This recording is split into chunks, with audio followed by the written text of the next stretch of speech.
got him. Now let's look at this celebration. Oh, great Oh, dodge, the collision. Oh, hang on. Is he okay?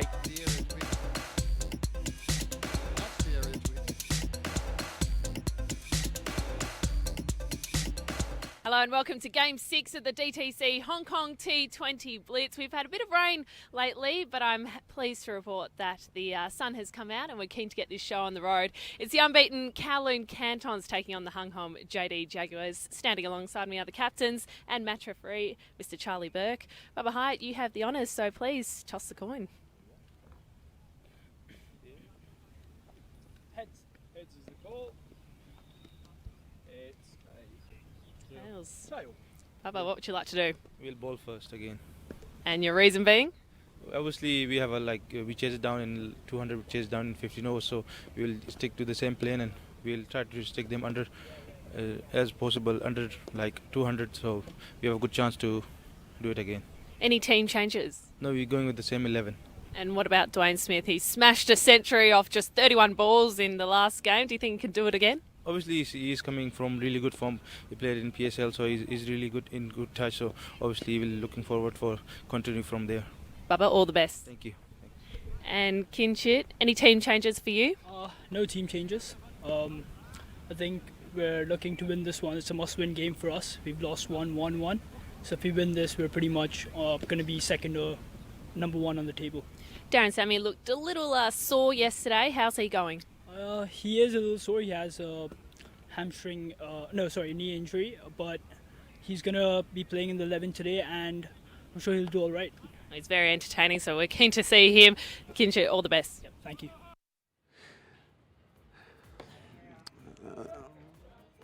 Well, that's what's happened in the centre.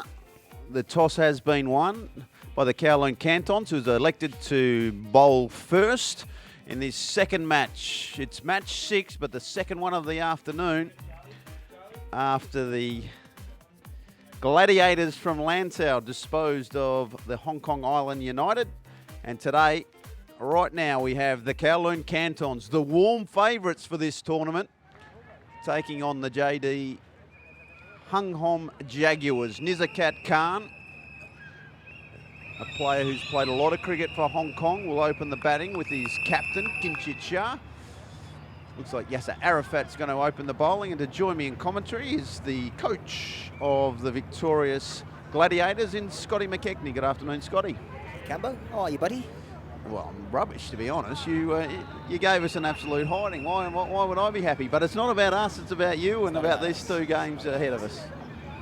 Absolutely, two great teams here. This is one I was really looking forward to, Cambo, I must say. This battle at the top in particular. Kinchit Shah, form of his life this year, both domestically and in his international bits and pieces as well. Nizakat Khan at the other end, we know how destructive he can be. This is going to be a great afternoon of cricket.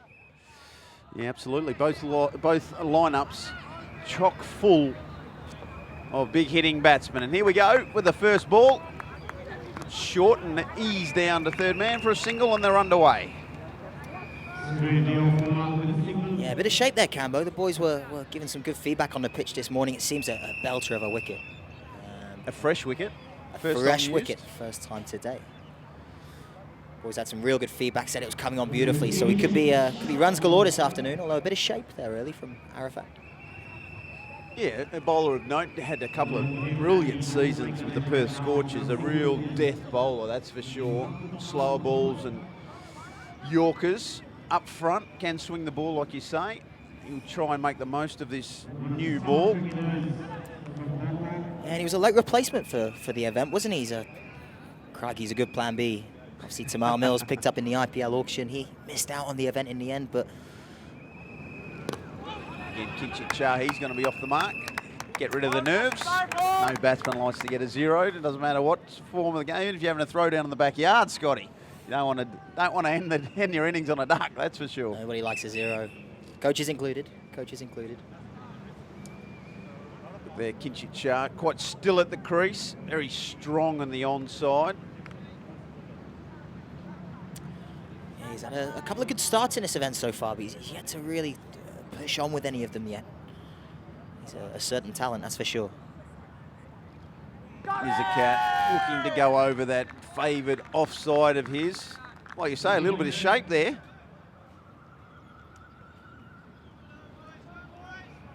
Young Shahid with the gloves on. Have a look at this and just giving himself a bit of room. Always wants to hit to the offside. Yeah, very Nizakat. Very Nizakat-esque, and he'll like the shape of this field. They've got a third man and their deep square is their two-man back. That offside is free. Again, hitting the deck, looking for two, contemplating it, but there's definitely no second there. But really hitting, trying to hit the deck hard is Arafat.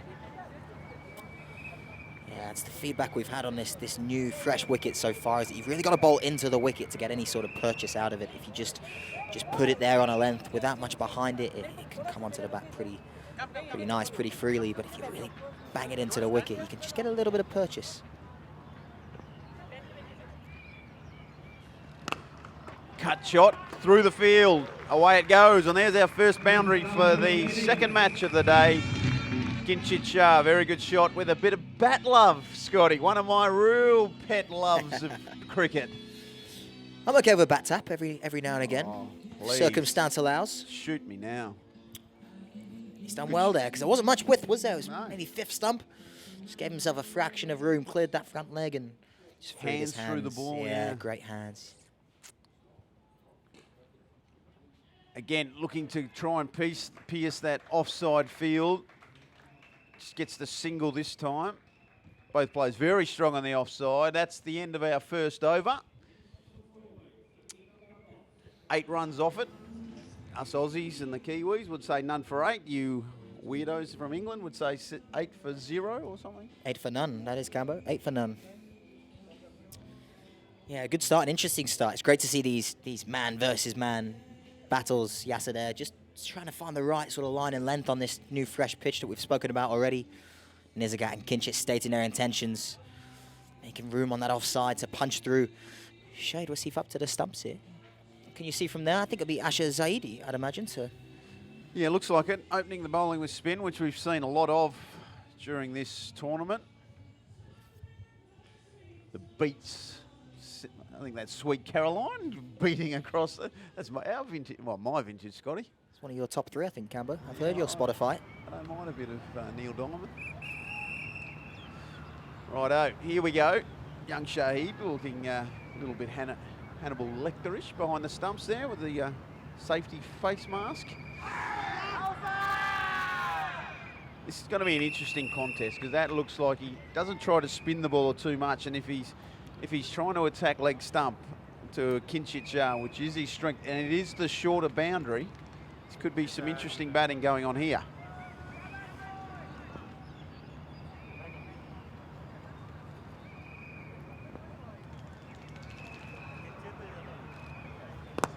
Down the ground.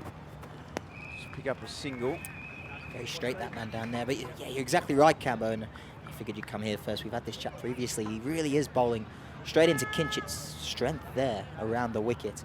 He's got to go real wide of that off stump from that around the wicket angle to take that leg side out of play. And Kinchit loves getting that front leg out of the way and clearing leg side. So it'll be interesting to see how this battle shapes up. Staying around to Nizakat as well.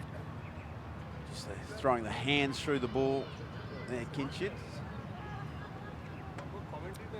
So we got Nizakat Khan on strike, going to be facing his left arm orthodox, giving himself a bit of room. Could be out, and it is out. Big wicket of Nizakat Khan gone in the second over, trying to hit the ball hard over mid-off. Only succeeded in hitting to mid-on, and Bubba Hyatt takes the catch. Yeah, that's a big one that early for the Cantons. Safe hands of Baba Hyatt at mid-on, grasps it cleanly and simply in the end. I think Nizakat just expecting a little more purchase off the surface. That's very much gone on with the arm. Just ended up a little tight to the body, and all he could do is skew it to mid-on. That's a big wicket for the Cantons. Hong Kong JD Jaguars lose their first. Yeah, that's the, I guess batting first, that is the little bit of the worry. It's how many's enough? You know that Dwayne Smith and Samuels are in the opposition lineup, so it looks to me that the obviously the JD Jaguars are going to go pretty hard early, but wickets are wickets, and that's a big blow from the Cantons. Yeah, and that'll bring pressure on the Jaguars even before a ball was bowled here today. That performance from the Calum Cantons in their first match of the competition, chasing down 200 in just over 14 overs, I think it was. It was incredible hitting, Dwayne Smith in particular. But they've got some depth, this Canton side, that's for sure. But that being said, James Franklin's not in a bad run of form himself, is he, Cambo? Yeah, hit the ball very well against us yesterday for HKI United.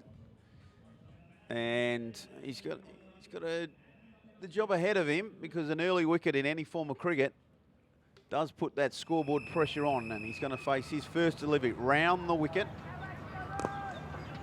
Firing it into leg stump, and he's off the mark and underway.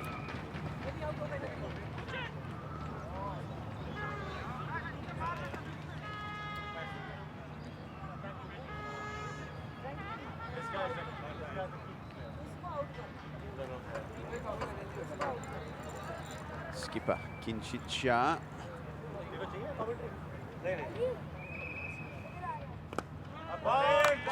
Bending and watchful.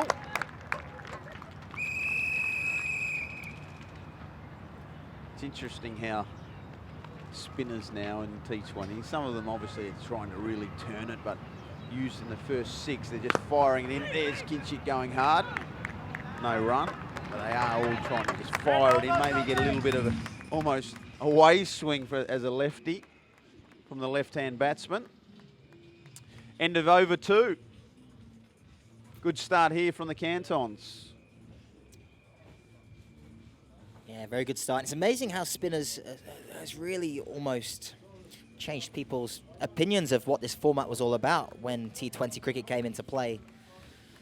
When would it have been? Early 2000s, 2003 sort of time. I reckon 2020 really burst onto the scene. Everyone said the spinners, they were gonna go out of the game. Finger spin wouldn't have a place in the game anymore. How wrong they were. Mate, I think most of the leading wicket takers in World T20 cricket are spinners. Yeah, we were the same. We had no idea what was going to happen, but the guys like Brad Hogg have really been a revelation in this form of the game. DJ a little bit excited there, Cambo. DJ still going. That's not you. That's not your playlist. That's a little heavy for you, isn't it? The beats are a little heavy for me, just quietly, Scotty. I'm a father now. I like start entering that middle-aged life. It's like a bit of nice, easy music. Civilised Friday afternoon to cricket. That's all we need, isn't it? Celine Dion. Here we go. Arafat to Franklin. Looking, a little bit of a mix-up there. No run. Cantons look, they're up and about early. Yeah, Calum MacLeod there at backward point, the Scottish international, a very good cricketer within his own right. Looking a good weekend ahead, isn't it, Cambo? Sold out, I think, Saturday and Sunday. That Super Saturday. Peroni tent on the opposite end of the ground is going to be a busy spot tomorrow afternoon, that's for sure. Well, that's where they'll need the beats, Cambo. That's where they'll need them. They will need them. Again, good line, just a little bit of shape, a bit of hesitation, but no run. Oh, now there will be. Bit of a misfield. A little sloppy from the Cantons there, but he's right on the money there. I think he's identified very quick the sort of line and length to bowl on this wicket, just back in the length. Call it the red zone. Stay out of that red zone, just in front of the pads. He's really bowling it into that hard length in a nice tight line, making it difficult for the Hong Kong boys to score. I know they're keen to really impose themselves on this first 6, but Yasser making it difficult for them here early on. Yeah, it's a good, nice shape. Getting a little bit of swing into the batsman. Yeah, it's a Super Saturday of cricket here at the T20 Blitz. 3 massive games, 7:45 start. I look forward to seeing the Peroni tent full for that one, Scotty. That will be for the diehards. Arafat again, he's in the middle of a good over, giving himself a bit of room there, Kinchit Shah. No contact.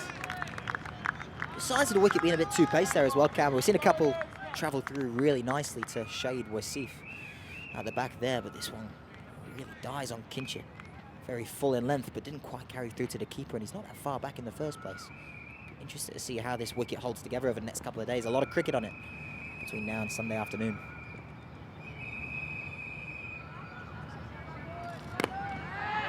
In the air, through, and boundary. Very good shot from Kincic. In the air, I'm sure the Cantons thought just for a moment they were a chance. But away it goes for a much needed boundary. Yeah, it's the width here, isn't it, Cambo? Not a bad length on this surface, but just enough room for Kincic to free his arms. And he is playing with such freedom at the minute. He seems in a fantastic place with his cricket, does Kincic. Doesn't need too much invitation. He doesn't need too much room, does he? He's just working on length. Full ball. He's tried to hit that over the team tents. Into the over. 15 for 1 from 3 over. Just still that hint of shape, isn't it? Into the left-hander. 2 very good overs up front from Yasser Arafat. Well, obviously our producers of this show really want to rub salt into my wounds because we're going to watch a little bit of Kumar Sangakkara. Scotty, he was absolutely outstanding for your Gladiators when he was up against HKI United. He hit 70 of 42 deliveries, and he was absolutely fantastic. Yeah, really pleasing this morning. Obviously, a fantastic game of cricket. Went right down to the wire, into the final over. Some monsters like that one from Kumar Sangakkara. And let's give a mention to Anshuman Rath at the other end, the captain of the Galaxy Gladiators, who anchored the innings from the top, batted from ball 1 right through to the 19th over. Well, I think, to be honest, that last 6 down the ground that he hit off Kyle Christie is actually, it sums up the beauty of this blitz. Kyle Christie, a young up-and-coming Hong Kong national player, bowling to a bloke, and Marlon Samuels is into the attack here. Franklin will take one, but bowling to a bloke that he could only dream of being on the same cricket field with, playing against, and I just think it's just an outstanding weekend of cricket coming up and a great opportunity for all our young lads here in Hong Kong. Yeah, I agree, and it's great to see some of these domestic and international Hong Kong cricketers really holding their own against talent from the very highest level. Shah, sweep shot, long enough. 6 runs, the first of the afternoon. That's exactly what we said as well, isn't it, Cambo? Really bowling into Kincic's strength there. Well, see, this is the funny thing. This is where the internationals don't know the local players, and you know, Bubba Hyde, obviously the captain, may not have mentioned, well, you know what, we've got to stay away from his leg side. And there it is. Scores on the offside this time, but yeah, it's one of those ones that obviously we look at the international players and we know who they are, but on the other side of the coin, the internationals won't know so many of the local players. There's Hannibal behind the stumps. Again, oh, was that a no ball called there? There was a bit of a sound. I thought there was a no ball from the umpire. No, someone's saying catch it. That up on the effects mark. Doesn't have those in this sort of format. I haven't seen too many no ball free hits actually, Scotty. We bowled a couple. Game 1 in particular. 2 of them from Hasib. There's one from a spinner as well. And it cost us quite heavy in that first game, but the boys have stayed away from them since, which is good. There's been plenty of 6s without those front foot no balls nonetheless. It's not a big ground here at Mission Road, is it? Kwong Road Recreation Ground. I would like to know the 6 count, to be honest. Maybe we can find that. One of our statisticians might wheel that off for us. Misper is your bloke, isn't he? Misper is the guy to ask. He's probably got 80% of them to his name. I think Cricket Hong Kong will be sending him a bill after the tournament for all the balls he's lost. Samuels again. Again, Kincic looking for that onside. Not watching the ball though, got to watch the ball onto the bat. Into the over. Interesting early exchange this. The momentum has gone back and forward already, even in his first 4 overs, isn't it? Jaguars got off to a pretty good start. That wicket of Nizakat Khan, huge. Cantons have got it back under control now. It's going to be an interesting afternoon of cricket. There is a little weather around, isn't there, Cambo? It's a little hazy up ahead. Look at that. Just if you're noticing for any young cricketer, he's got to watch the ball right onto the bat. He's almost looking where he wants to hit the ball. That last foot so important to watch the ball right onto the bat, make sure that contact point is on as we talk about good young players. Essen Nawaz will come on to bowl the third over from the Lion Rock end in this power play. He's bowled exceptionally well for Hong Kong in the tournament. In fact, so well, he's actually kept Tanveer Afzal, one of the mainstays of Hong Kong cricket for a number of years, out of the team. Yeah, and a very good example of these Hong Kong internationals really competing man versus man against these high-quality international cricketers. Well, I've yipped him up there a little bit, Cambo, I think. Thanks for coming. Welcome to the crease. It's a beautiful cover drive on the up, that from James Franklin, all class. Hit his length, probably hit the length that he wanted to bowl.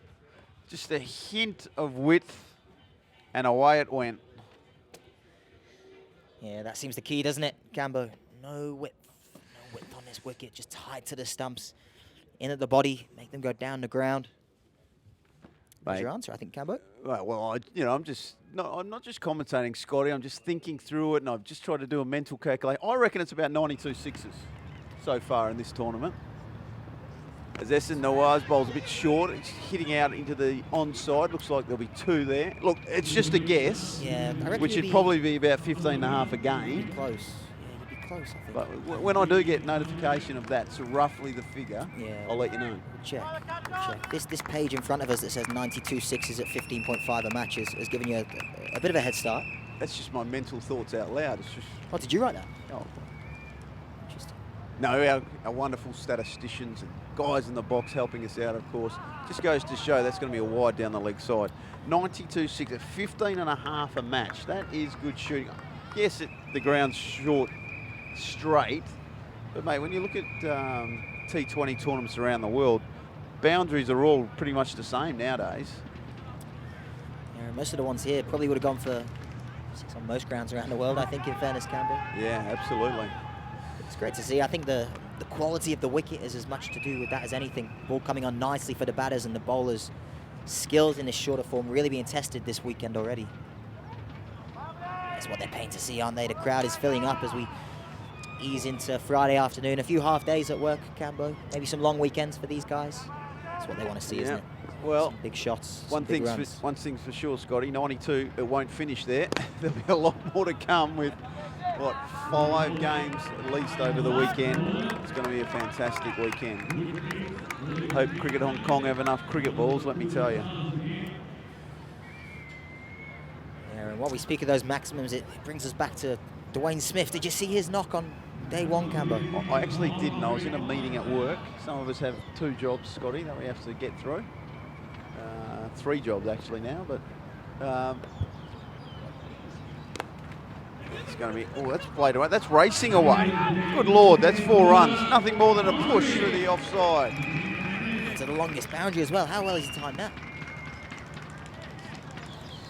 Ridiculously good, well timed. Look, that just lent on it, used the pace. Just a hint of width. But beautiful boundary. What I will say is, even though it may be a slow start, what we found here, the partnership is formed. You can't stop the scoring. It literally, you can almost score at will. And again, down the ground, that's going to be another boundary.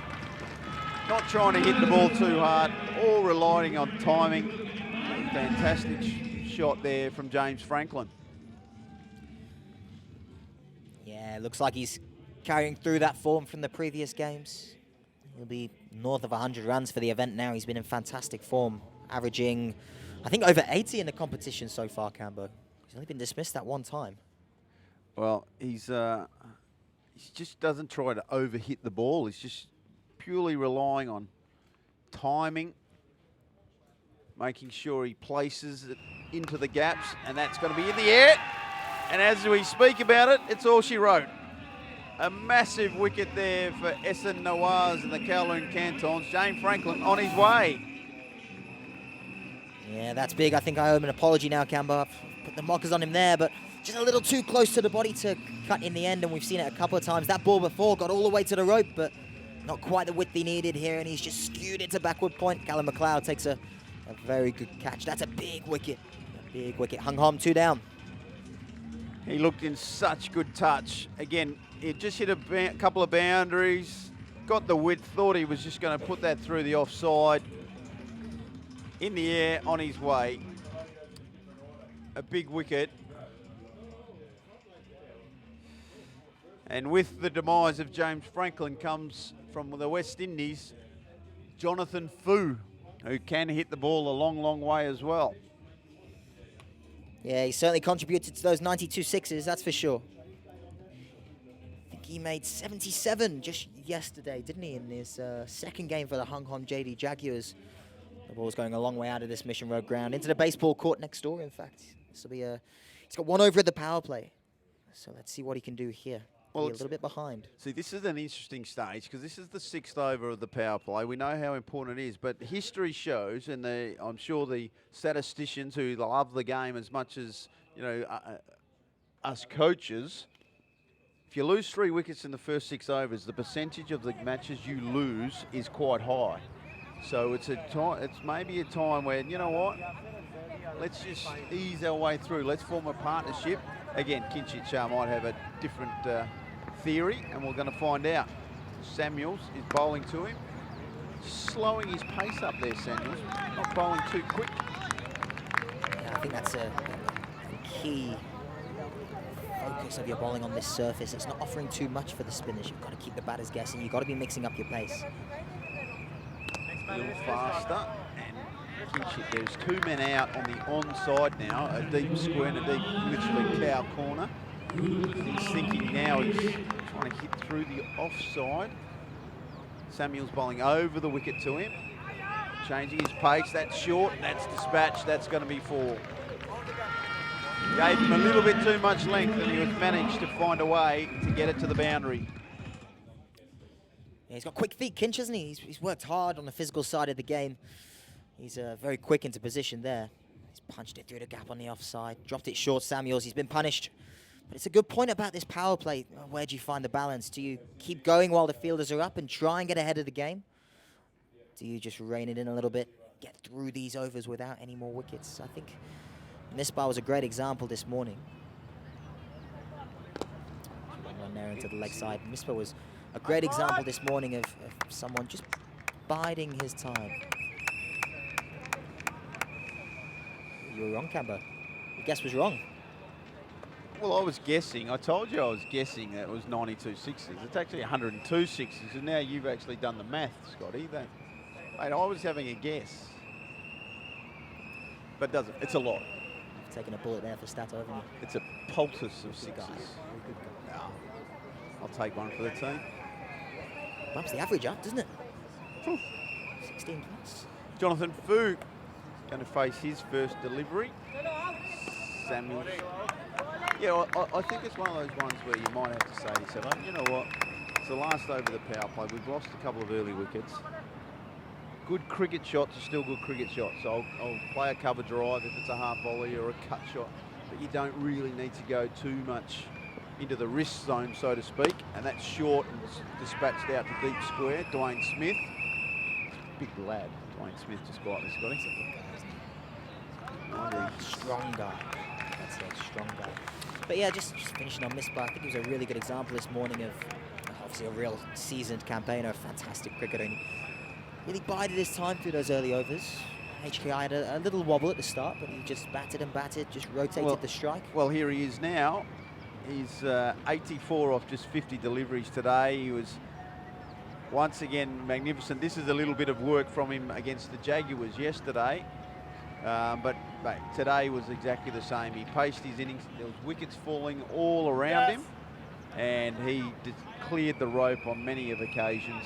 Like I say, that was against the Jaguars yesterday, but today it was an innings 84, 5 4s and 6 6s, all class. All class, and he took his time through those early overs, just steadied the ship. A few wickets falling around him, wasn't there? But he finished 84 off 50 balls, and he's really taken this event by storm. Change of bowling here, Cambo. Yeah, well, it's going to be Ehsan Nawaz's brother, Tanveer Ahmed, who's also been a fantastic bowler, probably the best death bowler in Hong Kong. He's a kid on the up, let me tell you about that. But he's got a big challenge because he's up against Jonathan Fu and Kinchit Shah. A pretty good batting streak.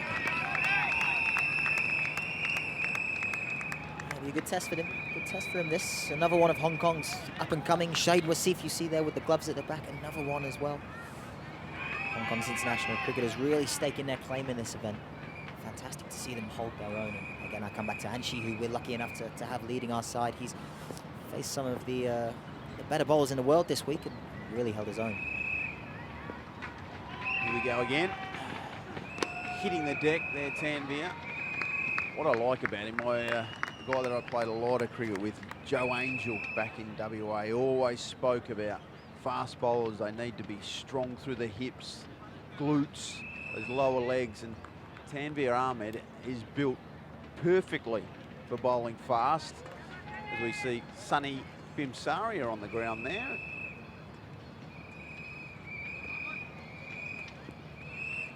Might have been a little injury at the moment, someone off the field.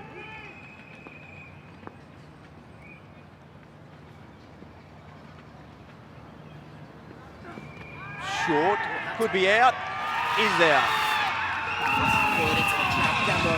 Big one as well as Kinchit. Short, aimed at the body. Obviously the message is there for all the fast bowlers to really hit the pitch, bowl it into it. And it was on his hip. Kinchit Shah tried to hoy it away on the leg side and only managed to find deep fine leg. Boom. Wicket number 3 down for the Jaguars. Yeah, comfortable catch in the end. He's almost done him for pace there. Very high on the bat in the end, which is the reason why it's gone so fine. Watch him bang it in here. He's a strong boy, you're exactly right. He loves Gets his reward. He loves the celebration too. Oh yeah, there it is. Loves the wicket, does our Tanvir. The fist pump, it's good to see. Here he is. The man.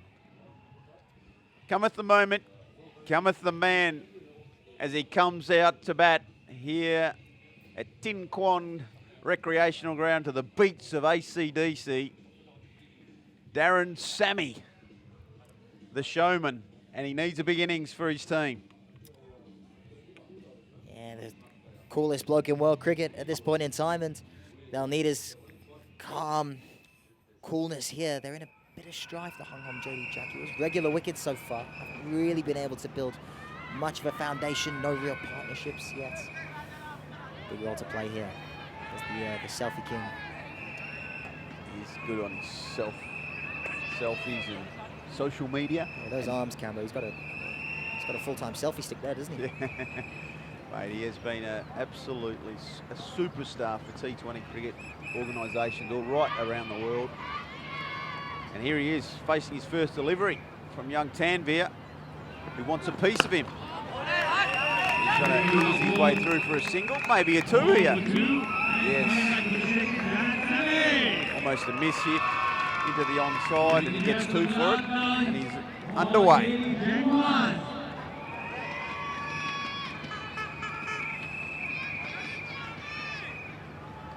Big high backlift, long levers, all the ingredients for hitting the ball a long way. Everything we're missing now, Cambo, isn't it? Everything we're missing. Yeah, pretty much. Has been injured a little bit, I think. He's carrying a few little niggles. We saw him. Could have been a run-out chance there, but he actually seems to be moving a little bit better today. Didn't bowl yesterday in their second match, although as we speak, he doesn't seem to be too happy. Might have hurt himself on the club dance floor last night, Scotty.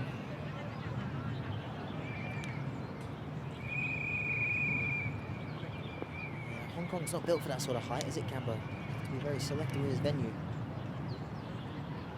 Going well here, the Cantons. 49 for 3 to the 7th over. Tanvir going to finish up his over here. Oi. There's that carry. We spoke about the pace of the wicket, a little too paced, and you see the carry there through to Shade Wasif at the back, almost head height from that back of a length. Just seem a little up and down here. Game 2 on this fresh wicket. Good seam position. Bowling it into the wicket. Good first over there from young Tanvir. Darren Sammy, what a player he's been. Like I said, went to the Pakistan Super League, went and played in Lahore and was absolutely outstanding from all reports after the match, making sure everyone was involved. And we'll be having another new bowler. He opened the bowling, did Ashar Zadi. Doesn't try to spin it too much, and these two power hitters, it'll be interesting to see their tactics against him. Again, trying to rebuild this innings. Well, there's your answer. Out. There is your answer. Wow. That's big, Cambo, that's big. Darren Sammy, it's everything he does. He doesn't need to take his time, doesn't need to see too many, and he's been so destructive so far this week, doing exactly what he's trying to do here, but he just drags it, there's no spin. Calum MacLeod, safe hands down at long on, takes a great catch, just a couple of inches off the ground. That's huge. 4 down now, Hung Hom JD Jaguars. Yeah, it's a big wicket. Didn't get much of it. Inside edge of the bat. I've no doubt. Restricted in his movements at the moment. And not too happy with his dismissal.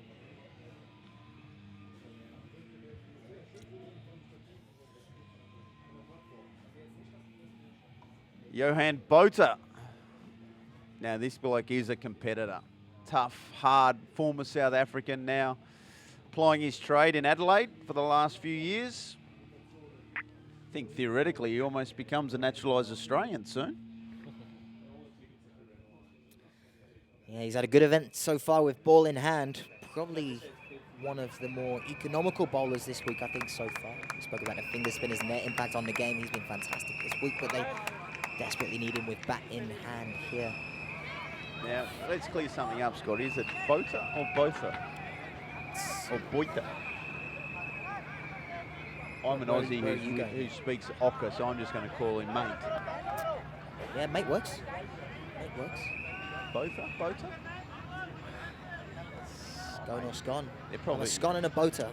They're probably asking the wrong people if they want pronunciations from me, let's be honest. So I'm going to go with Botha. I'll join you there, yeah. But what I can tell you is he's a very good player, and right now his team needs him more than they've ever needed him before. 4 down for 49 runs. Edged. Quick single. Oh, trouble.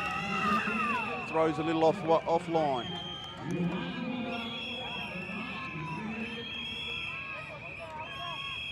Cantons currently all over. That's in the edge for a long, long time. Samuels. Good throw there. There may have been a little bit more interest. Again, darting that one in to Fu. Spot of hot water here, Hung Hom. JD Jaguars, I think in any normal circumstance, you'd rebuild for a few overs. You'd try and take these 6 remaining wickets deep into the innings, but we saw what Cantons can do. They chased 210 in 14 overs. I'm not sure they can take too long here. Oh, I think they've missed one there. That has to be a wide, doesn't it? Down the leg side. Umpire Luke Coulter letting that one go. Little bit of air. Nice cover drive for a single.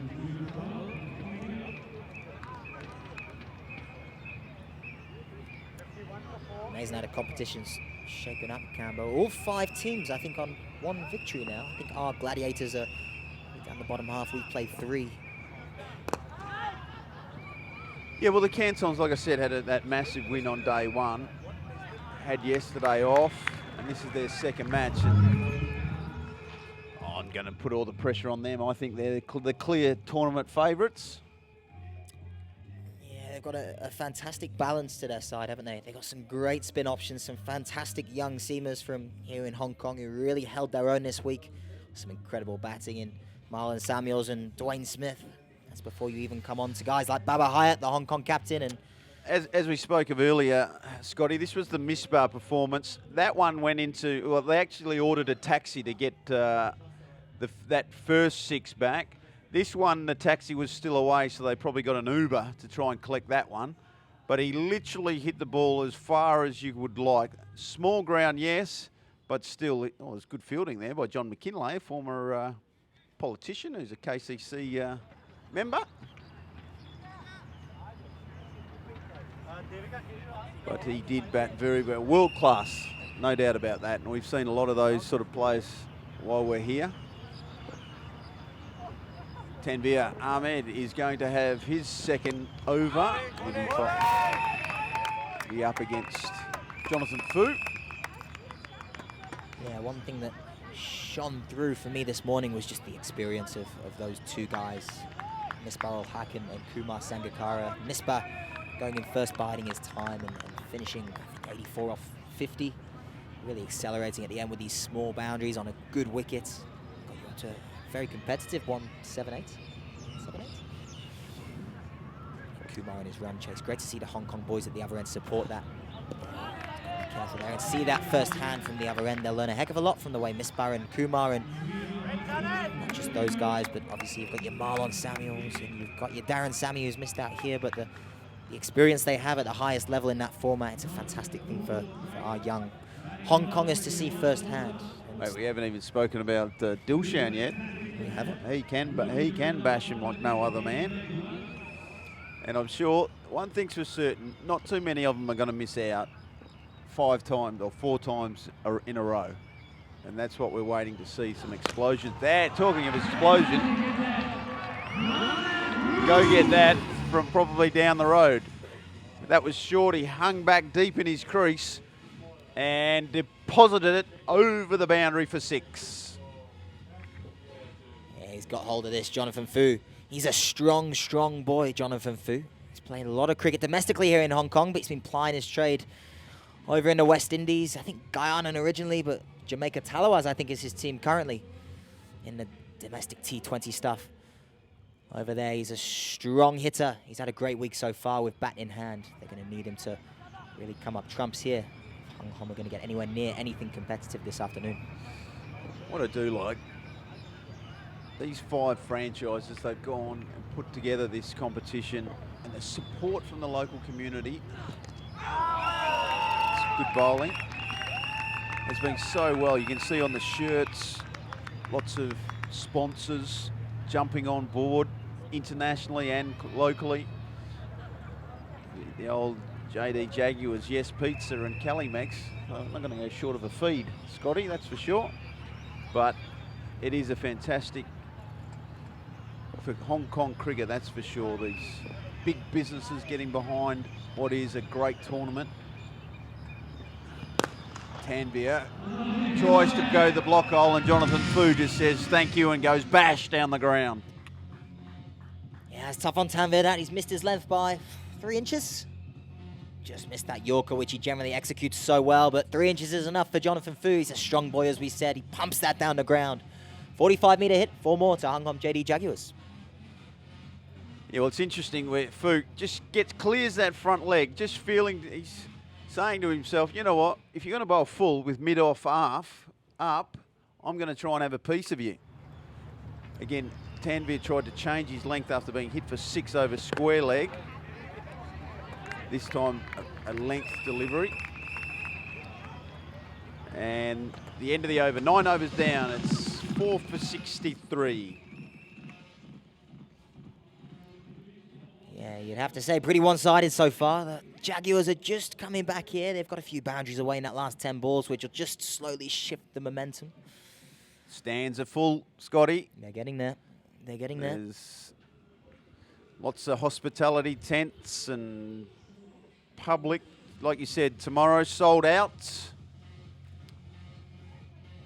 And Tin Kwong Recreational Ground looking an absolute treat. Marlon Samuels is going to return to the bowling attack. Still that sleety type of drizzle, just a really a pain in the butt sort of weather, I would call it, Scotty.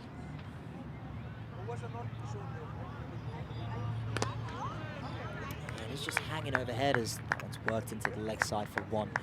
Might not be a bad thing for the JD Jaguars. The ball, the ground might just get a little slippy. Might be difficult for the Cantons to collect and grip as we push into the second half. They might get some opportunities to hit those boundaries a bit more regularly and push up towards a good total.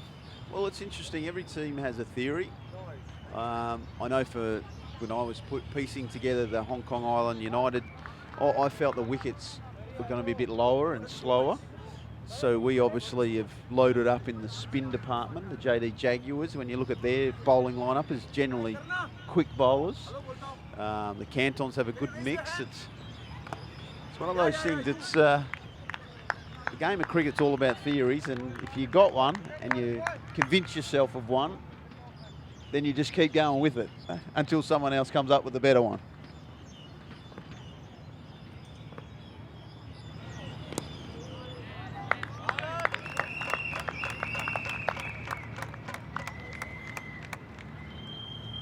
Samuels, he's a cool customer.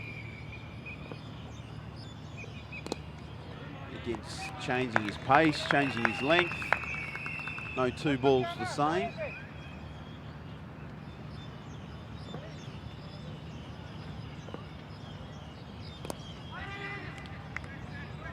Quick single there. Finish the over, very good one. 10 down, 4 for 66. Yeah, and you got to say the Cantons will be the happier of the two sides here. After clearing that chase of 200 on day one of the event, I don't think any score will be too big for them here. And they're coming in with confidence and momentum. I'm a big believer that T20 is all about momentum, these competitions. If you can get some momentum and just carry it, ball to ball, over to over, game to game, you can be a very, very difficult force to stop. And the Cantons have certainly got the momentum here. Yes, well, it's 10 down.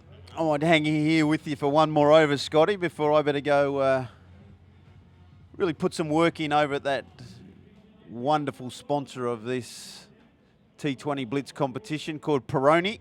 I've heard their product's not bad. I'm just going to go try and find a couple of those and see if they are as good as what everyone talks about. As long as they're nice and icy cold, I'm sure they won't be too bad. Change of bowling, the big unit, Dwayne Smith, being called into the attack. And here he goes. What has he got for us? Short, oh, dropped. Could have had a wicket with his very first ball. The reactions were there. I reckon it hasn't come as quick as he thought. Yeah, looks like he almost caught him off guard. Wasn't ready for it, was he? But you'd have to say at this level, that's a technical chance. A chance gone down. He'd be disappointed there. Big buckets of hands too. Maybe a little bit of luck that the Hong Kong JD Jaguars needed. That might just kickstart their innings here. Jonathan Fui's not one you want to give too many chances.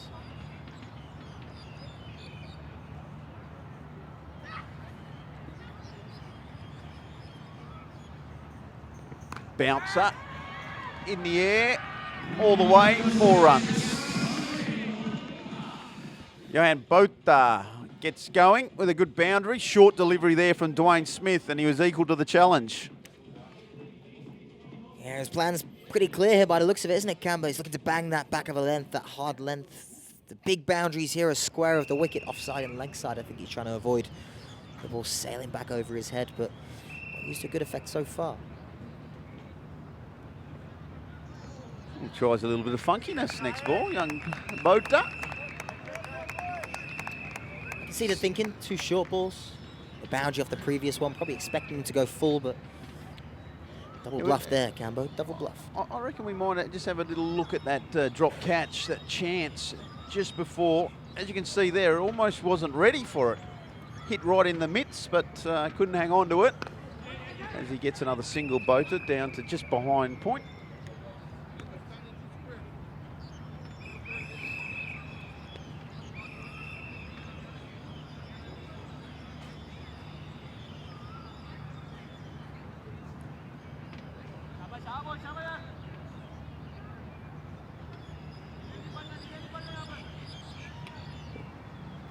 Jonathan Fu What has he got in store for us? Will he have a piece of Dwayne Smith? No, just works him into the onside. Happy for a single. But again, doing the right thing here, I think, Cambo. They'll be nervous that they're a little bit behind the rate hoped, but they're just building a foundation here, aren't they? They've only got 6 men in the shed, 6 wickets in hand. They'll want to keep them for as long as they can so they can really explode into these short boundaries at the end as the ball gets older and the pitch just starts to get a little flatter in the game. Short delivery again. Just noodle. Botha takes a single. That's the end of the over. 4 for 75 after 11 overs. And with that, Scotty, it's time that I make my way. Hand you over to the much better commentators. And that, Scotty, my friend, is where you'll probably find me later in this afternoon. But thanks for your company, and we'll look forward to a very, very big afternoon of cricket here at Tin Kwong Road Recreational Ground.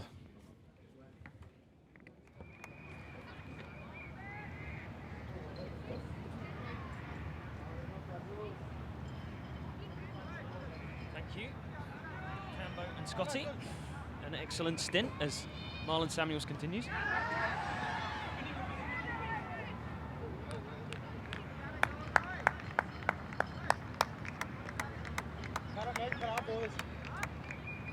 It's been a bit of a stop-start performance so far from the Hong Kong JD Jaguars. And that one is smashed away by Jonathan Fu.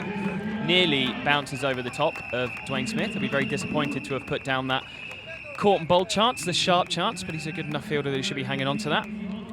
But a very decent pull shot from Jonathan Fu. I can tell you that, unfortunately, as things stand at the moment, there's a touch more drizzle in the air. It's just splashing through onto us inside our commentary hut.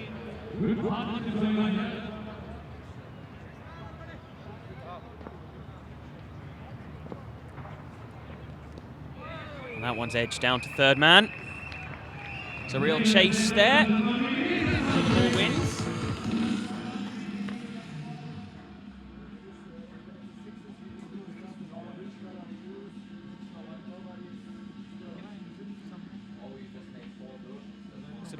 The battery's that.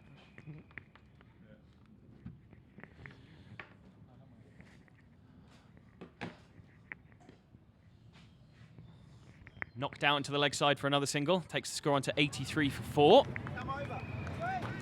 With the big hitters of James Franklin and Darren Sammy already back in the pavilion, there's going to be a huge amount of pressure on West Indian Jonathan Fu. Did excellent yesterday, top scored for the JD Jaguars, but unfortunately in a loss for them. That one again is tickled down to the boundary. That's really lovely placement. Excellent shot. Johan Botha showing all of his experience there.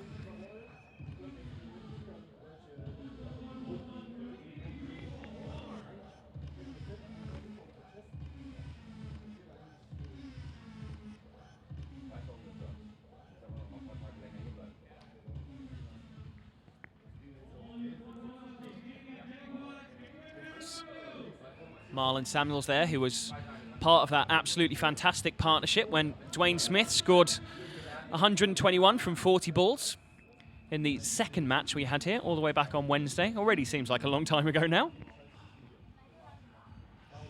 It's going to be Dwayne Smith to continue there. See him in conversation with the captain of the Kowloon Cantons side, Baba Hyatt, also captain of the Hong Kong national team. Although I believe it's going to be him in the vice-captaincy role on the upcoming tour, Emerging Nations Tour. I heard a little inkling of.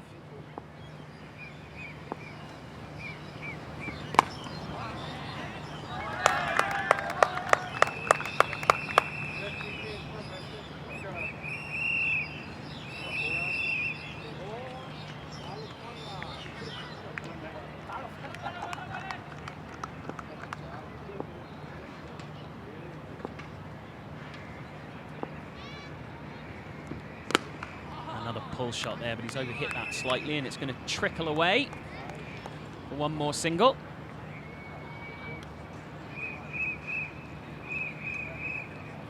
As you can see with the replay, scuffed that one a little bit.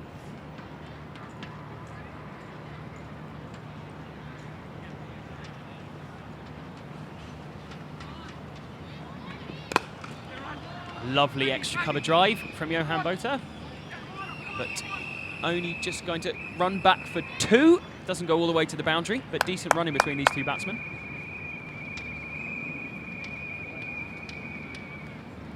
Really timed that one beautifully then, Botha.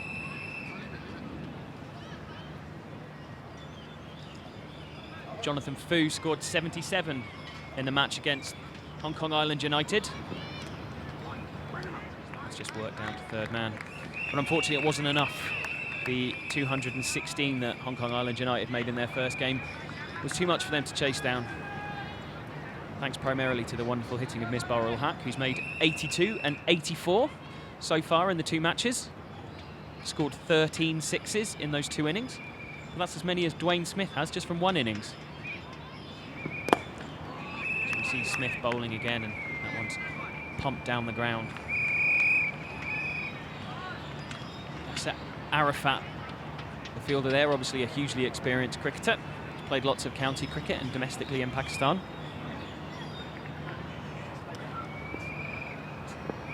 Jonathan Fu's actually played for the Hong Kong Dragons side.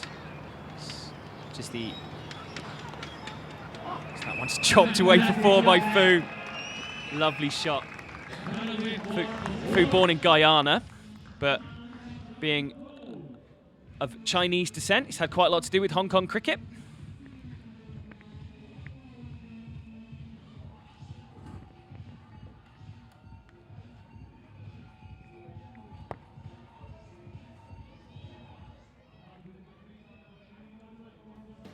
So we've got the scorecard here. Nizakat got 2 runs. Kinzit 23, James Franklin 18, Jonathan Fu currently there on 25, not out. Sammy a disappointing 3 from 3, and Johan Botha 19 from 15.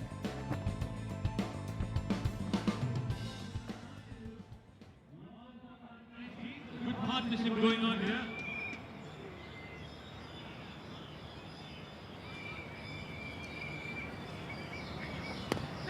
There's a leading edge there, it's going to drop just short of the fielder. Sunny Bim Surya.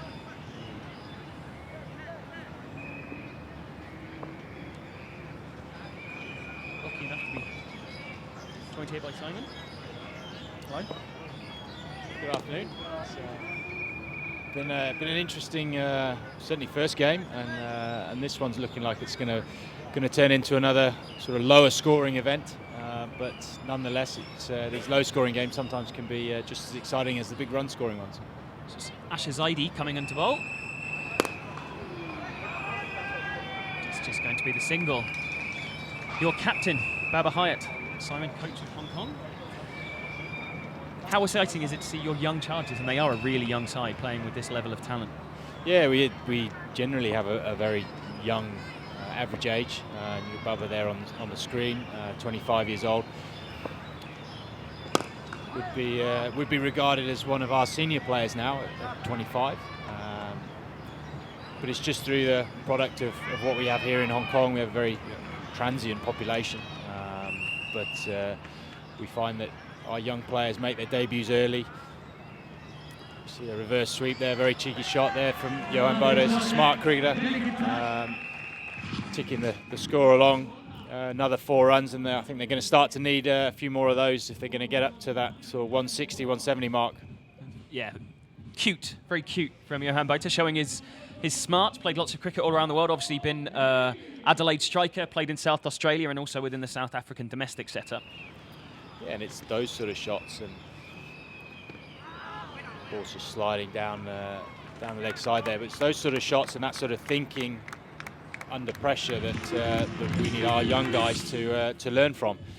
We don't tend to play a lot of high quality cricket here in Hong Kong just through the lack of grounds and the lack of guys actually playing the game at the moment here in Hong Kong. So to have our young players here experiencing this very, very strong T20 Blitz tournament is invaluable. Well, 3 of your young men there. Got Jason Lee, AD Lee, and also Anshuman Rath, who I suppose probably deserves a little bit of a question to you from how well he's played over the last 3 games.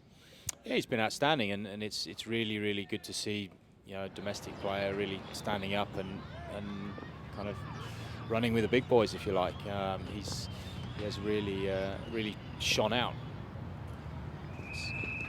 Tanvir now bowling to Fu, who works that one round the corner, and they jog through for a single. Yeah, it's Anshuman has had an outstanding Netherlands series just recently. He was the leading run scorer in that series, and he's just carried it on here at university in England. So he kind of just pops back and forth, and he's really kind of the epitome of what Hong Kong cricket is all about. We'll nurture them and get them to about 24, 25, and then they'll disappear off. And Mark Chapman's playing first-class cricket in Auckland. Jamie Atkinson, who was a stalwart for us for a long time, and at the age of 23 or 24, he went off and is now full-time employed in a school here in Hong Kong, so we kind of lose him. And that's kind of the story of our national team, is we get to the point where we'll get a nucleus of experienced players, 24, 25, and then we'll lose them to full-time positions.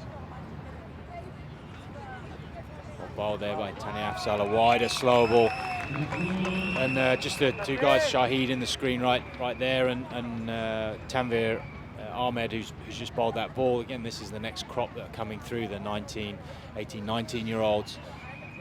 Again, see this here, great piece of bowling, just runs his fingers across the ball, grips in the surface. He's quite a smart cricketer for a young lad. Yeah, and this is the thing, even though he's 19, he's played 5 ODIs and 5 2020s. He's, you know, I suppose just by necessity, these guys are getting lots of experience at a young age. Yeah, absolutely. They do a great shot there by Johan Botha, just getting down, again, experience, seeing that Tanvir's, how he's operating, trying to bowl those cutters. Johan gets into the channel there and works the ball over the leg side for another boundary. Yeah, something that you see with these hugely experienced players, and something we've seen with Misbah and those other guys when they're setting a total, there's the single-mindedness, the fact that they just seem to be so clear of mind in terms of how they're going to go about it, and not to get freaked out when things aren't necessarily going their way, and backing themselves, I suppose, to catch up in the death overs. Yeah, that's right. And you've seen all the way through in all these games the calm nature of the likes of Misbah al-Haq and Kumar Sangakkara in the first game here today. Didn't panic under pressure, whether they were either setting or chasing. Just knew exactly what they wanted to do and how they wanted to get there. And the other thing that's really should stand out for our guys is the cleanness of striking. Again, we see this slower ball, and fantastic shot by Johan Botha. Again, he's really started. He's almost one step ahead of Tanvir here. He's worked out what Tanvir is trying to bowl. He knows where it's going to go, and that kind of gives you half a clue here. So again, another slower ball, another cutter. Again, Johan Botha's into the channel, but this time instead of taking over square leg, he's taking it over mid-on. So what can a young cricketer learn from what Botha did? Because that's timing, not just brute force, isn't it?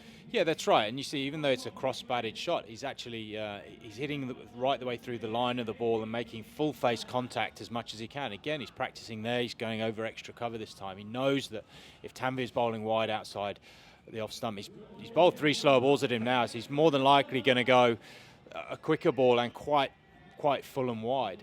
So he's probably going to be looking to take this one either mid-off or over extra cover. He went fuller and he went quicker, but it ended up being a full toss. Marlon Samuels does the fielding out at cow corner. Yeah, that's right. He's just probably got away with that one, actually. It's probably actually the worst ball he's bowled there, and he's just gone for 1. Well, after the Hung Hong JD Jaguars lost both Franklin and Darren Sammy fairly early on, they would have been slightly worried about setting a competitive total. But Johan Botha and Jonathan Fu, both experienced cricketers, are doing a decent job getting them to a point where they can have a score where they can defend. Yeah, and you see it as a good example there. You know, Jonathan Fu just coming down, losing his shape slightly, and just getting that little scuff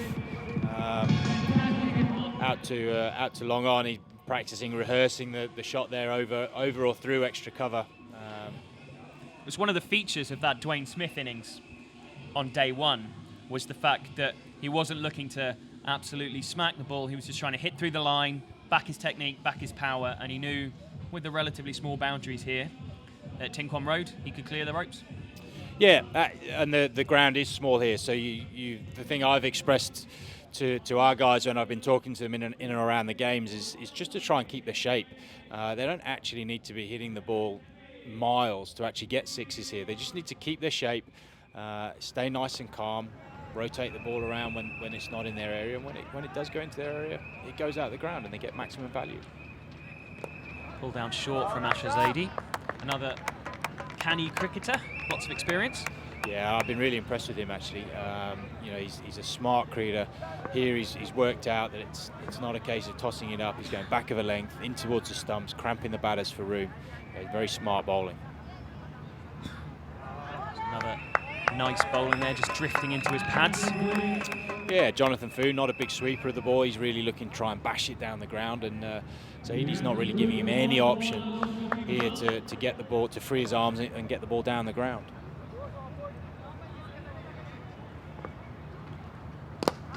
Again, fuller and straighter, but right up underneath him. The only option he really has is down towards long on. MacLeod fielding the ball down there at long on. So the serious issue that I've got to talk to you about now, Simon, is Shahid Wasif's face mask while keeping wicket. What's all that about? Well, I actually don't know, because it's the first time I've ever seen him wear one. So, yeah, your guess is as good as mine, unfortunately. Attempted reverse sweep from Johan Botha there. He's played that shot a couple of times successfully. This time he doesn't make contact. Someone was tweeting me yesterday saying it looks a bit Hannibal Lecter. Yeah, he does. Actually, Carl Christie, I was just sitting with just now, said he was quite scared when he actually saw him wearing it for the first time. He said he looked very scary. Another attempted reverse sweep that he doesn't quite get all of. We just saw. Oh, it's just Marlon Samuels. You could say a bit of inexperience there, but that was an inexperienced error, really, from a very experienced cricketer. As we see that attempted reverse sweep and Shahid's interesting face mask. Yeah, it's. I think it's just one of those new inventions, isn't it? The helmets have come in now. The ECB, I believe, it's now mandatory in all ECB competitions for wicketkeepers to wear helmets all the time. That one's dragged down and punished. It's going to run away for 4 runs.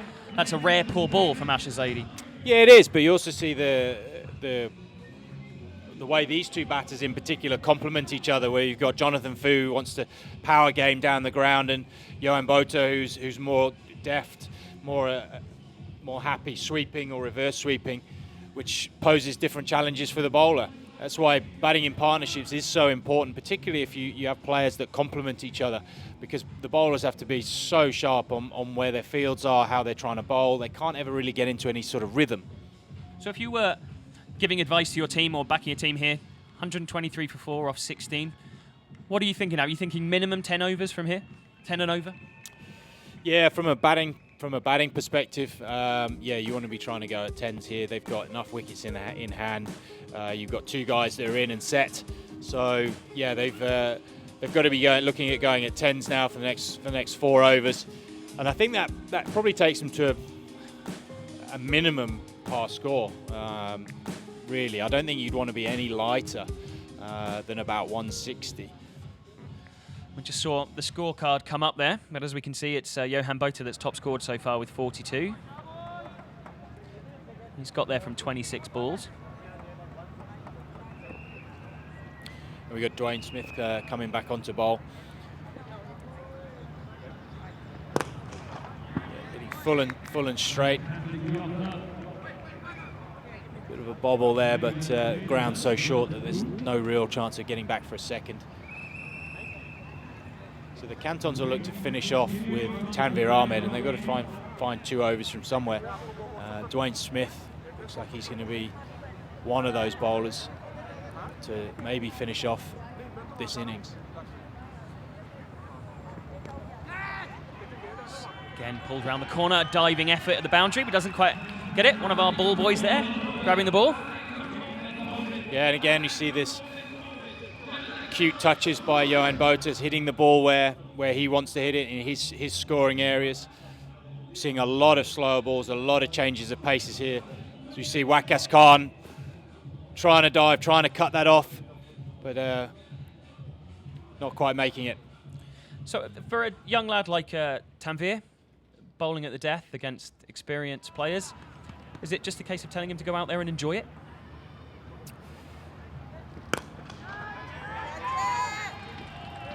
Bit of fielding there by Bubba Hyatt. Low full toss, drilled out wide, long on. Yes, he has to enjoy it. He has to embrace it. He has to manage his expectations. You know, he's bowling against some very, very good players here on a very small ground on generally a very good wicket. So you have to manage your expectations a little bit here. Dwayne Smith in again. Short ball back of a length. Looks like he's got that. And a good catch there, Marlon Samuels, just taking the ball just inside the boundary rope. That was proper cash, that, wasn't it? No dramas whatsoever. Fits in with Marlon and his persona, really. Yeah, that's right. Didn't panic. Worked out where the boundary line was. So then we see that pull shot being pulled away, and that very casual piece of fielding just in front of his bench. Catched, make sure he didn't trend on the rope. All West Indian, that wicket. Yeah, all West Indian. Lots of West Indians are well represented in this tournament. Well, there's so much talent in the West Indies, and I suppose it's an element of frustration for those that love the game and the sport that they don't necessarily have all of their best players playing for them all of the time. But then I suppose as an associate nation coach, you maybe think that they don't know the half of it. Well, yeah, quite. I mean, you know, they're in that spot at the moment where potentially they could be in a qualifying event.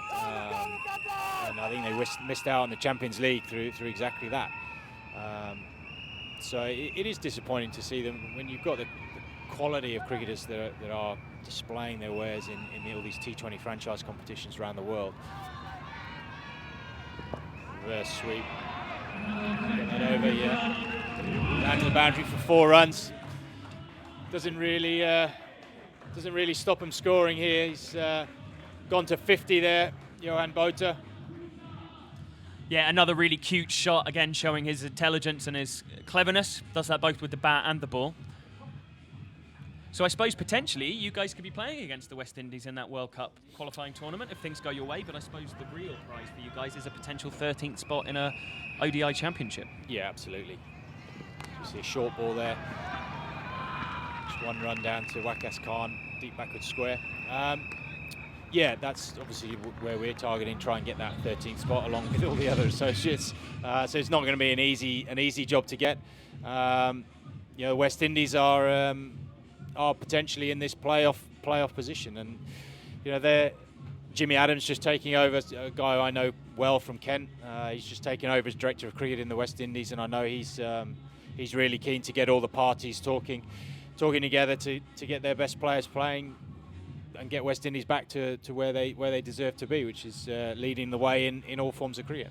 And they've got Stuart Law going in the head coach role just underneath Jimmy Adams as director of cricket. Another hugely experienced, tough and combative coach, which hopefully can help the West Indies. It's obviously a big name in cricket coaching and done well doing the job over the years.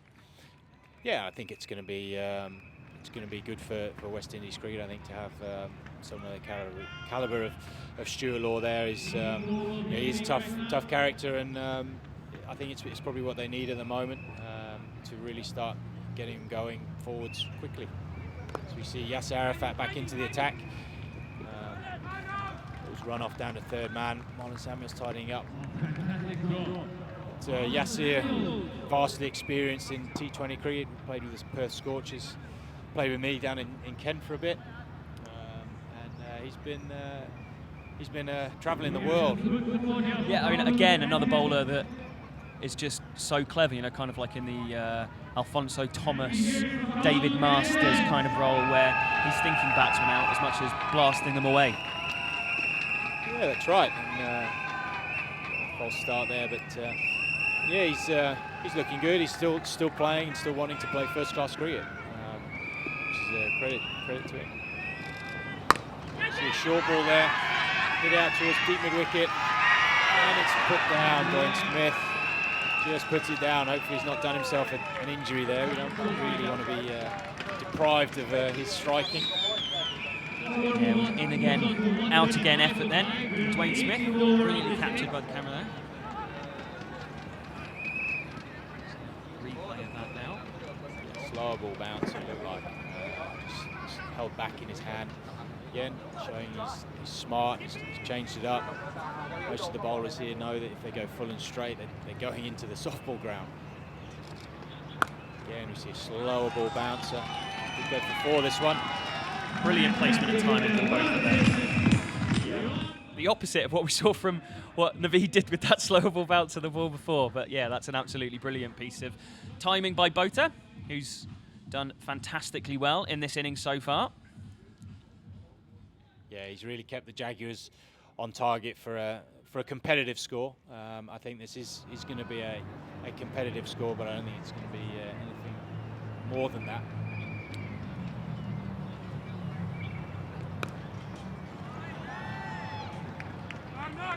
I think you have the dangerous Dwayne Smith if he gets going for a power play. If he bats for the power play, this game could be over very, very quickly. So it's up to the Jaguars to get as many as they can here in these last few overs, and they wanted to be trying to get him out really early.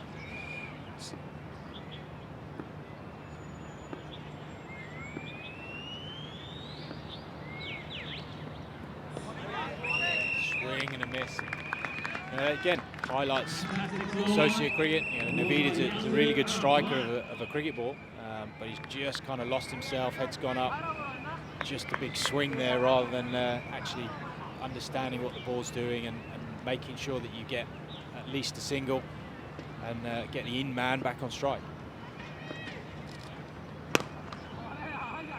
Carved away out to the leg side for another single. I suppose those variations that we're seeing from Yasser Arafat, balls like the slower ball bounce and all the rest of it, maybe 3-4 years ago wouldn't have been something that would necessarily have been in a bowler's arsenal. But I suppose with the way that 2020 cricket's gone, bowlers are having to look to find a different ways. There's some guys that have become just absolutely phenomenal exponents of balls like that. I think of Graham Wagg in county cricket's an absolutely fantastic slower ball bouncer bowler, gets loads of guys out with it. Is that something you guys spend a lot of time talking about with your bowlers, about how they can mix things up? Yeah, there's a lot of T20 now. It's you play on really, really good wickets, and it is loaded in the batter's favour quite often. So bowlers need to come up with something different.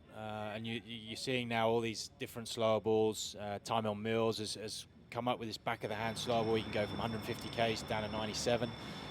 It's Tanvir Ahmed back into the attack. Poor ball down the leg side that's been hooked away, pulled away for 6 more runs, as you were saying.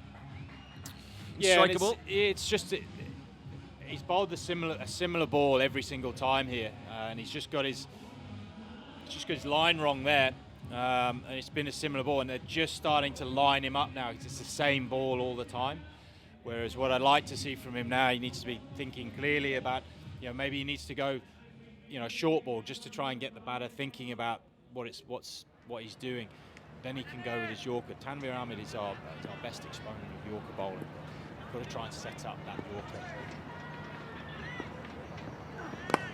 There he is, getting it full and straight. That's his primary ball, and that's where he's got to probably try and stick with at the moment.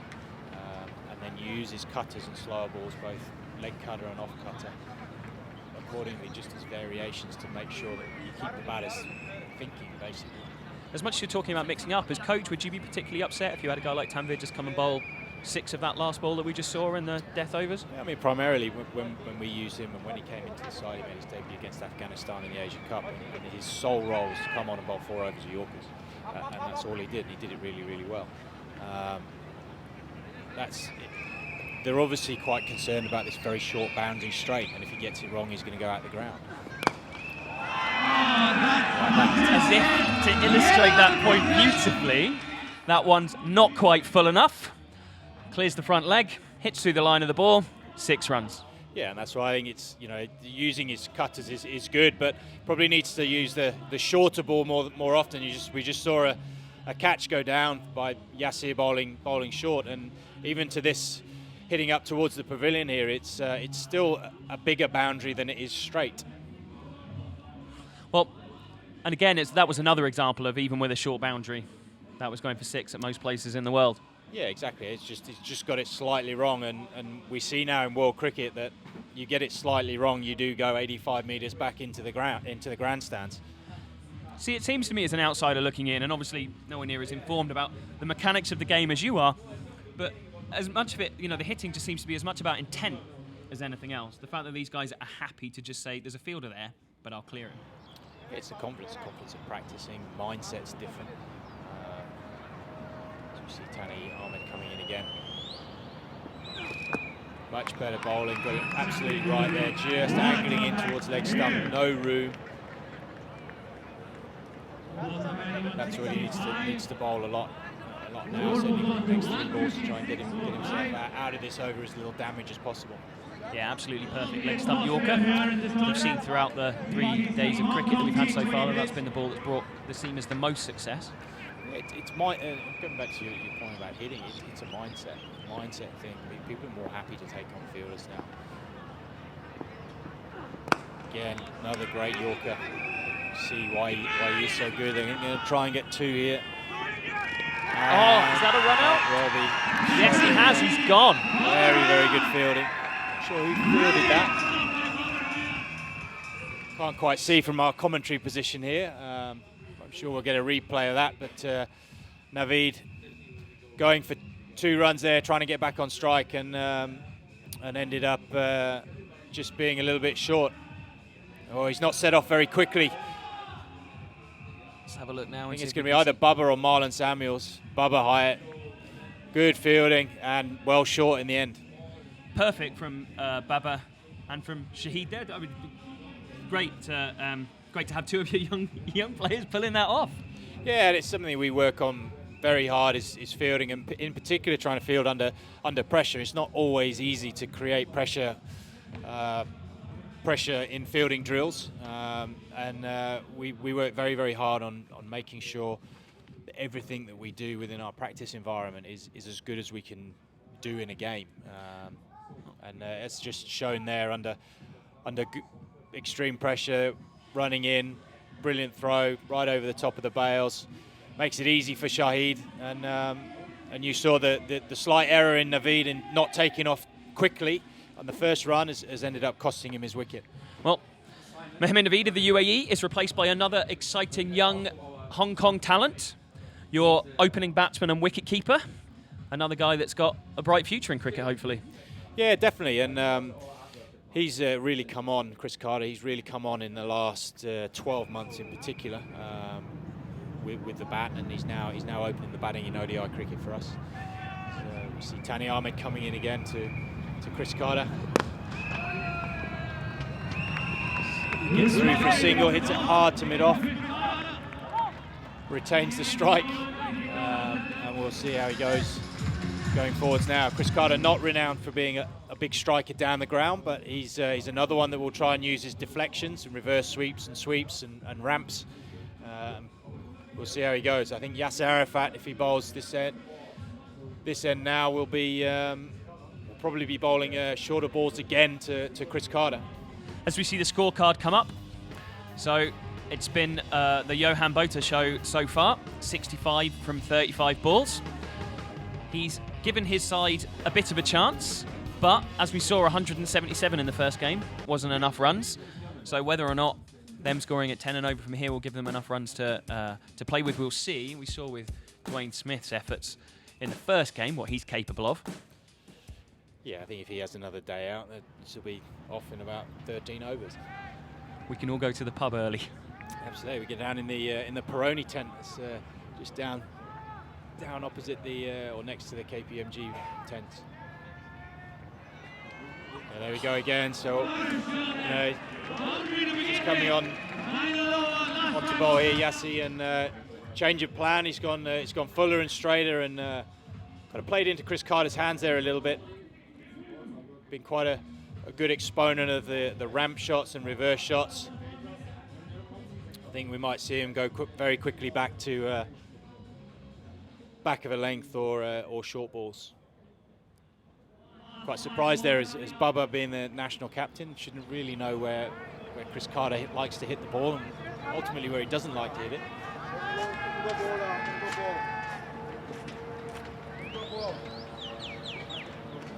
Oh, he's going to be out. It's a slower ball. Not enough pace there to get the ball over third man. And all he's ended up doing there is just running the ball into Shahid's gloves. Is that an example of right shot, wrong execution? It's probably. I think what you're going to say there, when he comes off, it's about how you go forwards. It's not predetermining how you're going to play. I get the feeling that Chris Carter there, and he was almost going to reverse sweep it regardless of wherever the ball was or whatever it was going to do.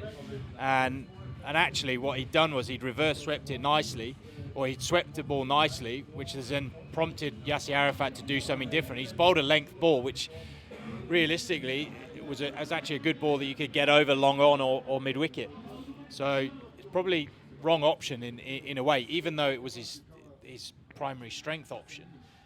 He got the boundary away. It was actually a case now of probably coming down the wicket a little bit, trying to hit it straight, hit it through mid-wicket or over mid-wicket, getting Johan Botha back on strike and then watching him go. Well, Imran Arif is the new batsman.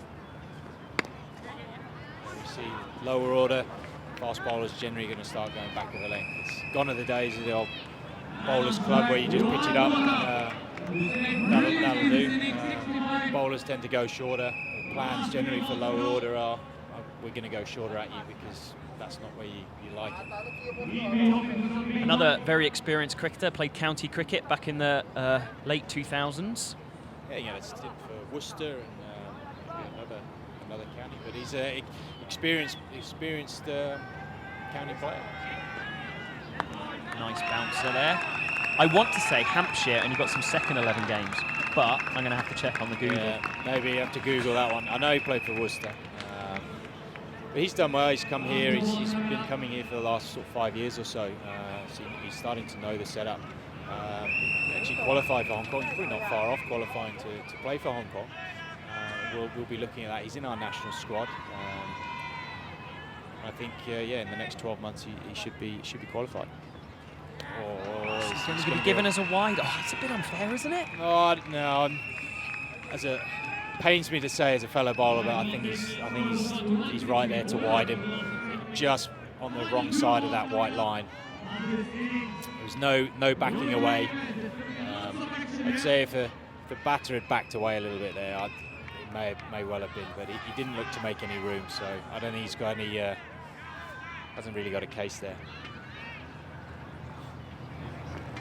See that reverse sweep again, and like we said, no pace on the ball. When you're trying to play those reverse sweeps with no pace, with third man up, it's always a risk.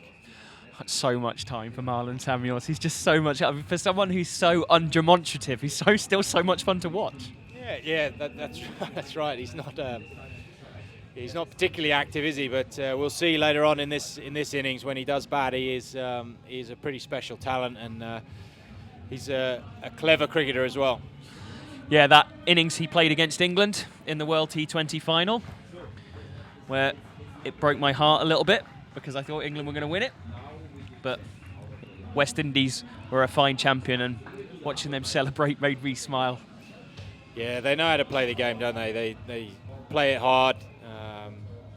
They're not going to die wondering, and they'll celebrate hard afterwards. And he played a brilliant innings here in the first game against City Kai Tak, where Dwayne Smith was going ballistic. He literally just gave him the strike.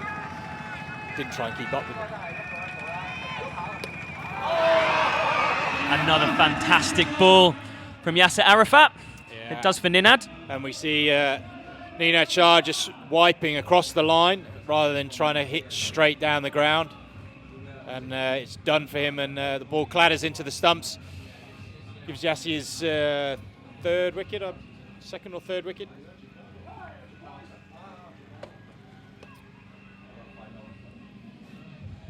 see a replay here of the ball crashing into middle stump as Nenad tries something violent over deep mid-wicket. That brings the innings to a close. So a very creditable effort from the Hong Kong JD Jaguars. But you would fear, I would say, Simon, that they're perhaps maybe 20 runs shy of where they would want to be on this pitch, on this ground? Yeah, I think we said when it came on commentary, I think 160 was going to be competitive, but that's all it's going to be. The Cantons have a very strong, very powerful batting lineup, and if any one of them get going for any short period of time, the game could be taken away from them very, very quickly. Well, 65 from 37 balls from Johan Botha has been the mainstay of that innings. He's been a real boon to them after they lost the big hitting talents of James Franklin and Darren Sammy relatively early. Of course, it was those two batsmen that set up their win in the very first game of the tournament when they put on over 100 runs in just 6 overs. Yeah, and it was pretty entertaining to watch, and I'm really looking forward to this next part of this game. I think it could be quite explosive. The wicket, has to be said, it's not quite as good as the one they were playing on the first 2 days. There's a little bit of moisture in it, which means there's a fraction more assistance for the seamers. There's a little bit of spin, but in general it's a pretty good pitch, and I think 164 is maybe on the light side. So they're going to have to really rely on James Franklin, Johan Botha and Mohamed Naveed to really put in some solid spells here, and they're going to have to Kinchit Shah will have to marshal his troops because they're going to have to defend what's probably just about a par score. Yeah, absolutely, and I suppose it'll be interesting to see whether or not Darren Sammy can bowl. He didn't bowl in the last game. Some suggestion that maybe he doesn't want to push himself and is just going to be playing as a batsman. I don't know if you'd heard anything, Simon. I certainly haven't. No, I haven't heard anything official, but definitely in the game yesterday, he looked like he was struggling. He didn't move particularly well in the field, and he didn't bowl. So, yeah, I would say it's probably unlikely you're going to see any overs from him here. But it opens up the opportunities for the likes of Nenad Shah or Nazakit Khan, or even Kinchit himself to maybe fulfil those overs. Yeah, I mean, he's going to be a big loss because, again, as we saw with Yasser Arafat, he's the kind of canny, clever seam bowler that's going to be able to think batsmen out on this relatively flat surface. Although I think there's more in it than we saw on the pitch that we used for the first 2 days than perhaps in this one. Yeah, definitely more in it, a little bit more moisture content in this one, a little bit more grass, which means the ball sticks in, doesn't really come on that much. It's still pretty good when you go full. Which is why I think you started to see in these first 2 games, you started to see a lot more slower balls into the pitch, a lot more bounces, and certainly Yasser Arafat towards the end there, I think it was quite smart bowling, and the slower ball bounces and the full pace bounces, getting guys hitting square, which is the big sides of the ground. And I think what you'll see is, in the City Kai Tak game versus the Cantons, when Dwayne Smith was batting, they weren't really using the short ball very much. And here's Catherine talking to Johan Botha. 64 is going to be enough? We've got to make it enough. I think, what happened in our innings, we kept losing wickets throughout, so we've got to do the same. I think from there, game 1, obviously Smith and Samuels made most of the runs, so if we can get them, those two out under 100, when they're under 100, then, we've got to give ourselves a chance. But if they have a good partnership between them, then it's probably going to be difficult for us. What do you think of the new pitch today? It's probably not as good as the first one. It just seems to hold up a little bit, which hopefully works in our favour. Yeah, I think on this, par might have been 180, and we're probably a little bit short. But like I said, if we can keep getting wickets throughout, then we're giving ourselves a chance. And the other wicket is probably 200 plus was par. So I think we're just off, but hopefully we can make it work. And finally, the last question, how on earth do you get out Dwayne Smith today?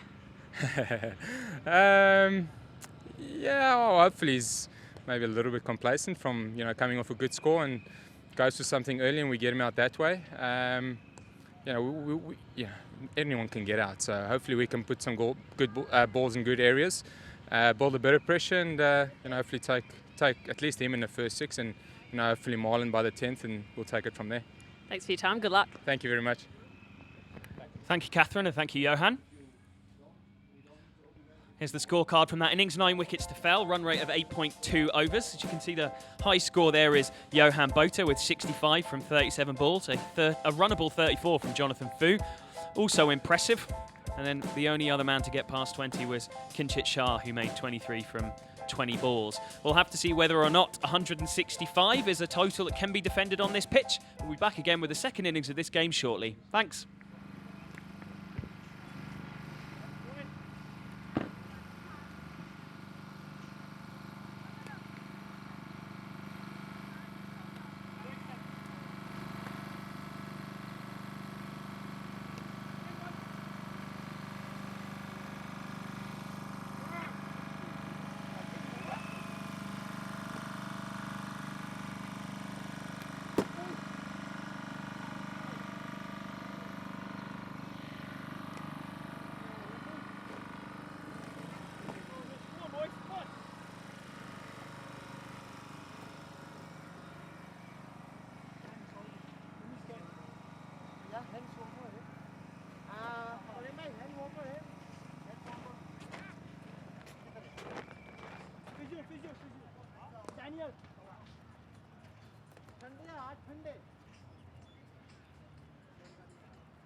Good hands.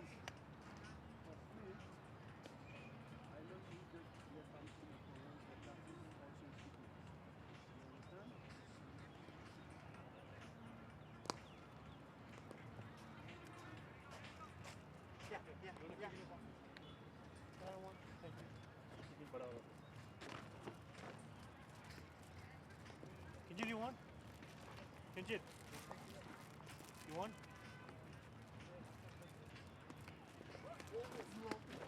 He's laughing. He knows what he's doing.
Last one.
They moved this.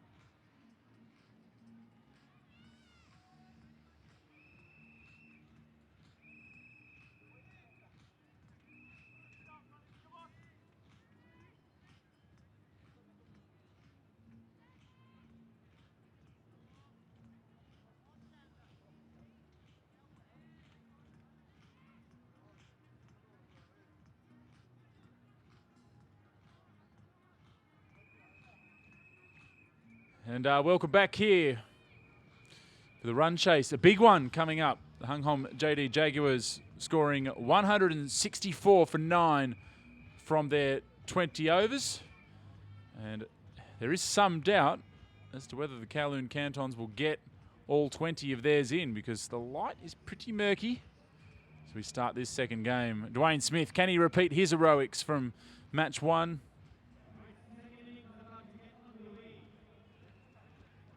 I'll have Johan Botha to open the bowling, and Bubba Hyatt, Dwayne Smith's partner.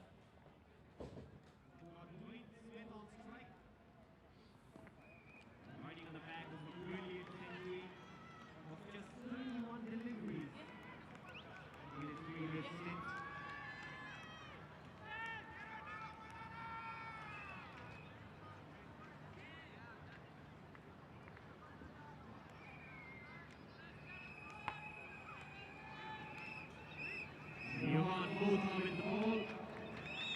And start receiving. For JD Jaguars, they are free.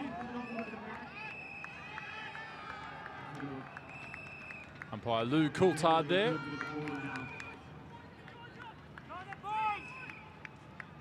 She's the voice for Dwayne Smith.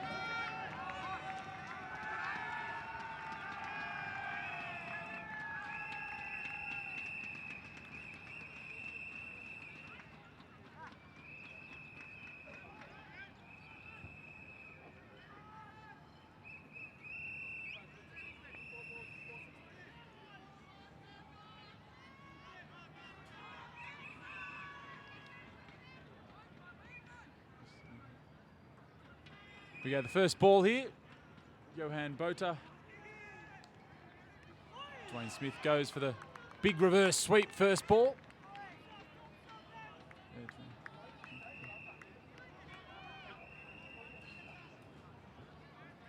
Here with in commentary for this run chase with Sasha Sampi. Welcome, Sasha, for this afternoon session. Oh, that's a big appeal that could be given. Wow, that was a very close shout. Umpire Lou Coulthard shakes the head, perhaps pitching outside leg stump. Definitely pitching outside leg stump. Having a look at a replay now. Yeah, maybe just pitching outside leg. It's going to be very difficult close for him to get a LBW decision bowling around the wicket to a right-hander.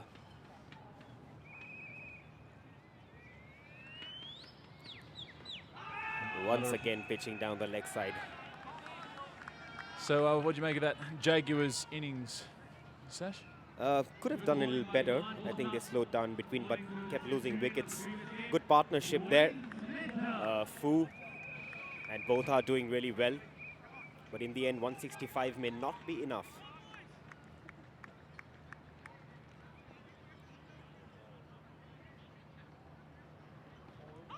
Just trying to cramp Dwayne Smith for room here. Still yet to get off the mark. Pretty good start that. Bowling to Dwayne Smith, who got 100 of just 31 balls. Still off, I know, he was almost on 100 by now, Dwayne Smith, in the first game.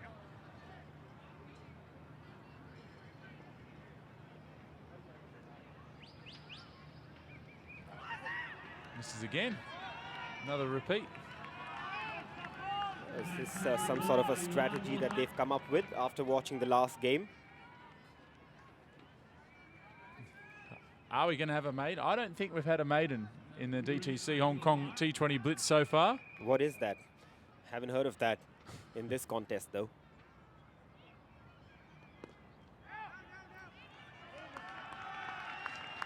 There we go. That's a maiden over. A guy who scored 100 off 31 balls has just blocked out a maiden. He was on 29 after the first over last match, so he's got to work a little harder to get that same strike rate going now. Some catching up to do now if he needs to achieve the target that he did last time around. But a brilliant start by Botha. Just the kind of start that you need when you've got a kind of a mediocre total on the board. I think the confidence of him getting some runs with the bat also showing up here with the ball.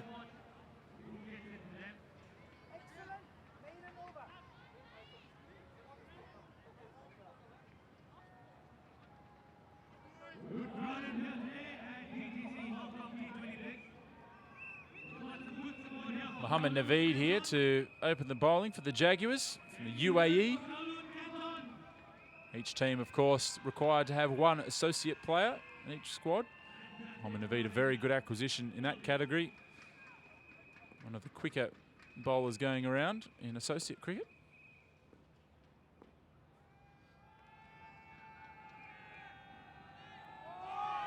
Oh, and a brilliant ball to start off. Just shaping away from the batsman a little bit, and a good carry to the wicketkeeper as well. Yeah, and you can see Chris Carter just remarking his spot after that delivery. Well, that's a good delivery, good pace and good swing.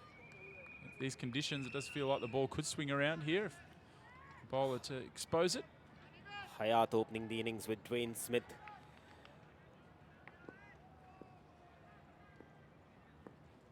This is a brilliant start here for JD Jaguars. Another good delivery. Finally getting off the mark. First runs on the board.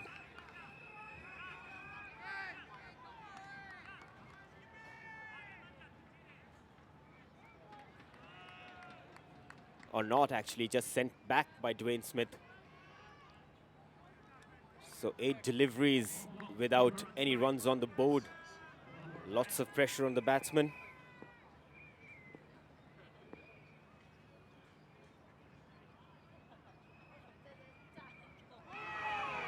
Once again beating the bat, just missing the outside edge on that occasion.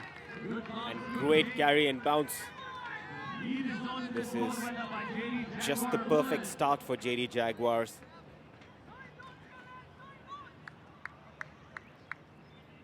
Darren Sammy in first slip there, applauding the effort of the bowler.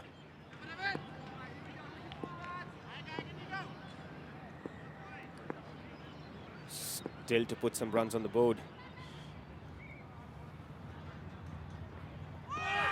Swing and a miss once again. That one just flying over the top of the stumps. Are we going to see 2 maidens?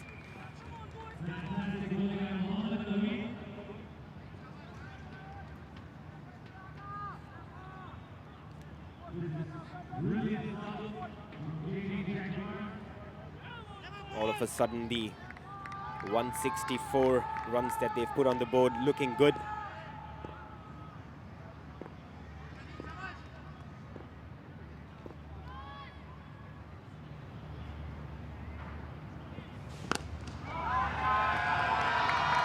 Well, finally some runs on the board. Brilliantly picked off for a boundary.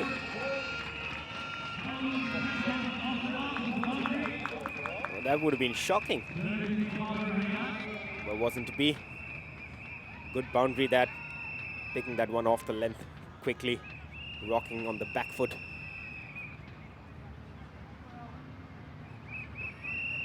But it's still a pretty good start for the fielding side.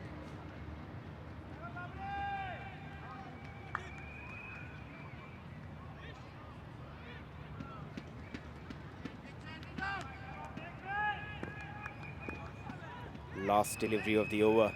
I'm sure he'd want to finish off well.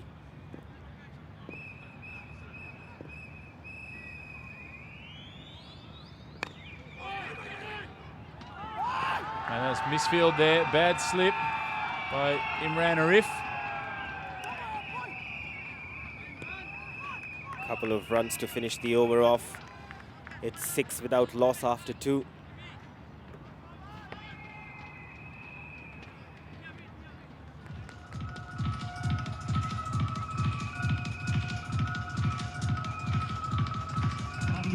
Dwayne Smith was in destructive mode in the first game, and this was a bit of what he did against City Kaitak, absolutely launching all bowlers really. Even Chris Jordan got the treatment. And, to all sides of the park. Yeah, he did love that long on boundary though. What a shot that was. And then to a very similar one to bring up his 100, which was shortly after that. And a nice little celebration as well. Back to live action. Different day. In the air, has he got enough on it? Falls in safe. Off the mark, Dwayne Smith. Finally, takes him 7 balls to do that. And doesn't get a hold of that. Quite fortunate actually.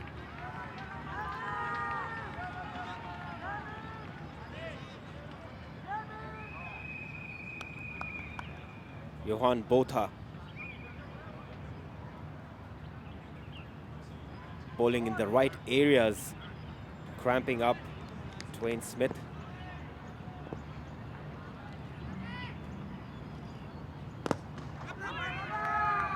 Hayat using his feet. Single down to mid-on.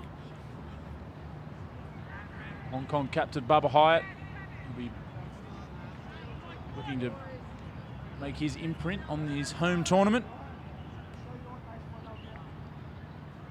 Great experience for him to face bowling of the quality of this man, Johan Botha. The local talent has done really well in this tournament. Yeah, they've stood up. Especially all the skippers. We've seen them get the runs. Oh, that's in the arc. Dwayne Smith, he's not got everything on it, but it's enough to go all the way for 4 as Ninad Shah dives in front of the Calum Cantons box.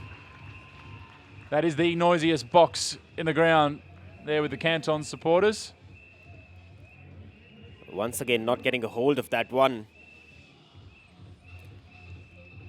But still managing to put enough bat on that.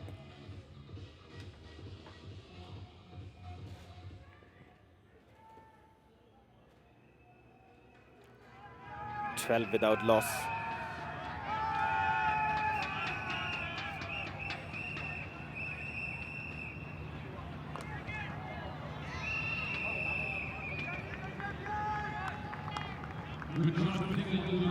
Just a single down to the boundary line.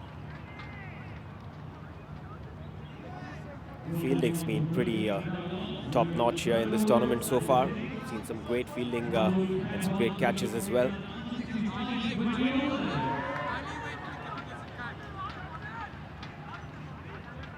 Skipper back on strike.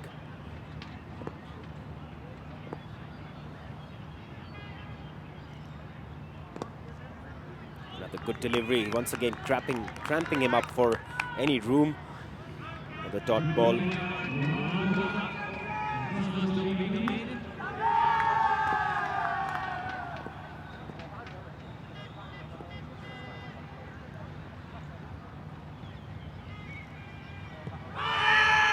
Once again, pitching down the leg side. Loud appeal. Umpire says no. There was no way that was going to be given out. 3 overs bowled, 13 without loss.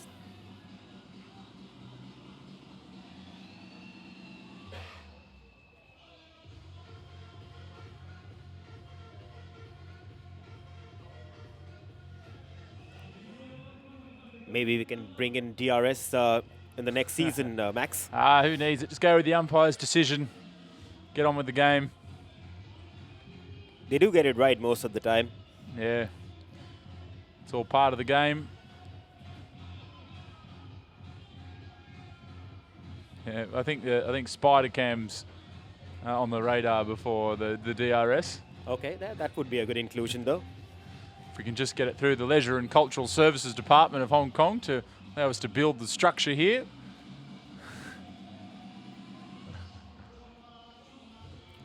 hopefully some other additions to the production as well.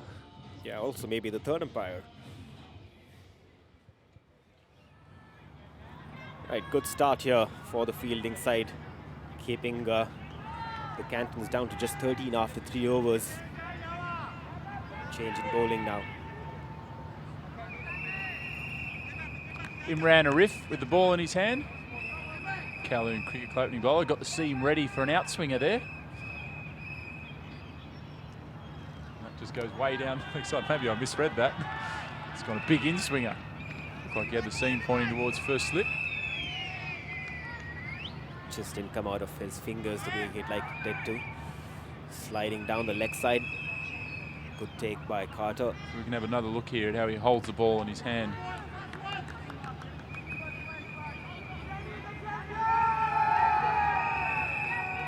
Dwayne Smith must be itching to cut loose. He's faced enough deliveries. As a wide half volley, just picked out the fielder. Zakat Khan was hit like a rocket.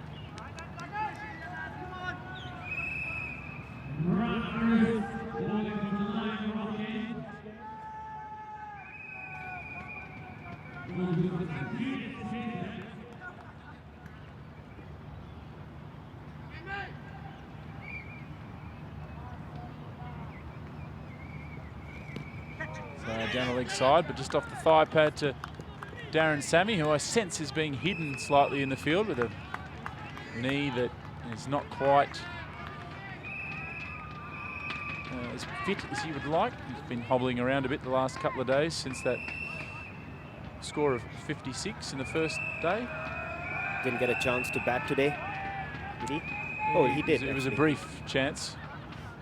He's just missed caught down at long on. That's wide and hammered down the ground. What a shot that is.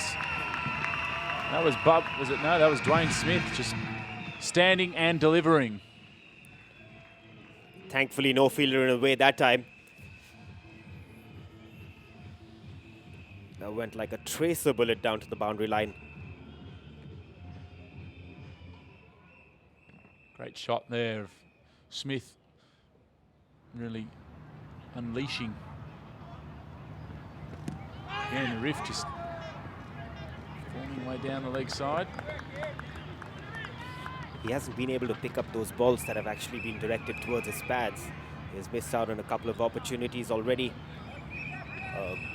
On another day, he would have put that away pretty like easily. 2 days ago. Just a couple of days back, yeah.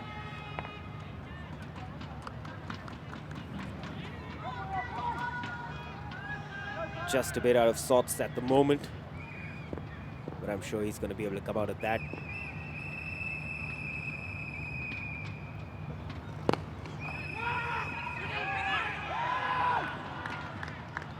That would have been a run out if he had collected the ball there and thrown it back to the bowler in time. Wasn't to be though.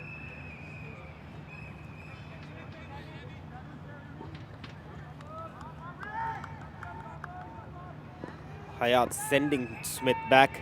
Definitely no single in that.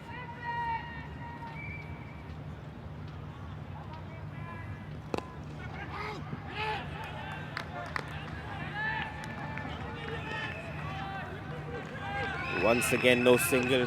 Good fielding effort there. End of 4 overs. It's 19 without loss. It's been some brilliant bowling by JD Jaguars.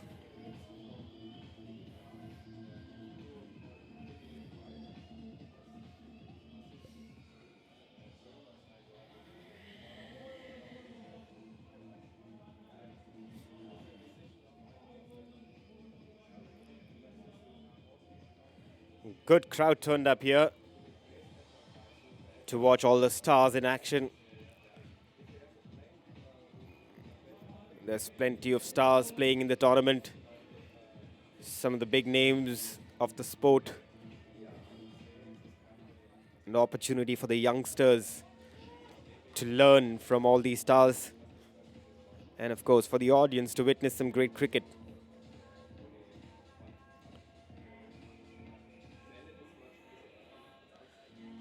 One of the finest tournaments this part of the town. DTC Mobile Hong Kong T20 Blitz. Ninad Shah with the ball.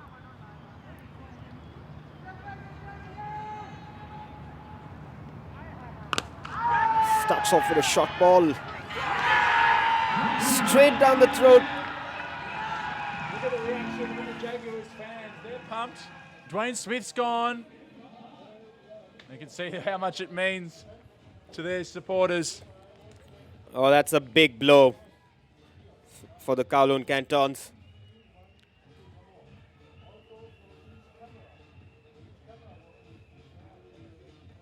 Straight to Johan Botha. Can't do anything wrong today. It's all going in his favor. Couple of brilliant overs. Runs with the bat and now taking a catch to get rid of Dwayne Smith. Ninad Shah, all excited. Short delivery to be fair, but he hasn't been hitting the ball really well today.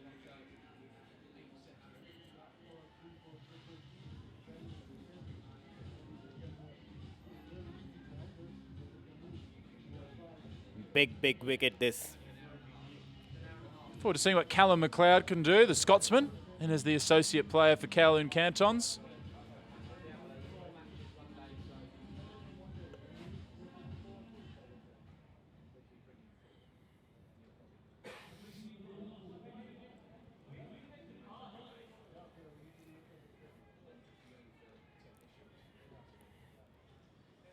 JD Jaguars all of a sudden look favourites now. They've got 164 runs on the board, which seem pretty good at this point. Giving away nothing. Just 19 on the board after 4 overs.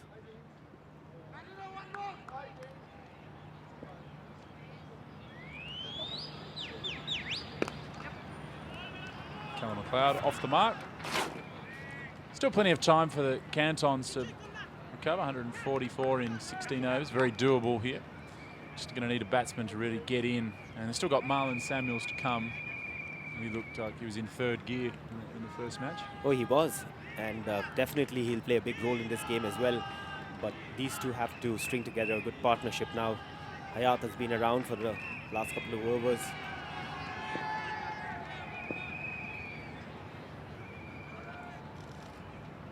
Wide delivery and smash through the covers. That's 4 from Bubba Hyatt. Fantastic shot on that occasion, picking up the length very quickly and finding the gap as well.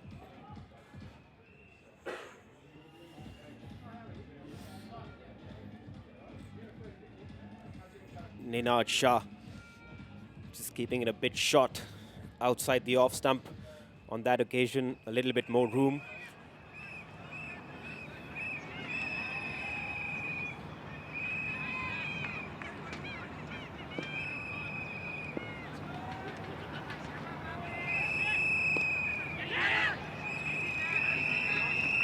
Good bowling there once again. Watching the batsman coming down, just altering his length, pulling it back. Just a single. 25 for 1.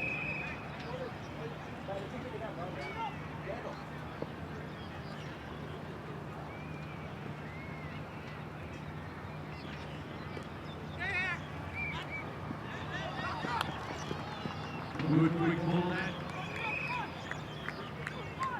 Played that really late. But find the man at short third, just a single. Good over this by Ninad Shah.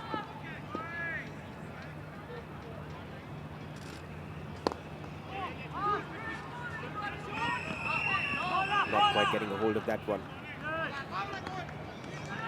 Single to finish off the over. 27 for 1 after 5 overs.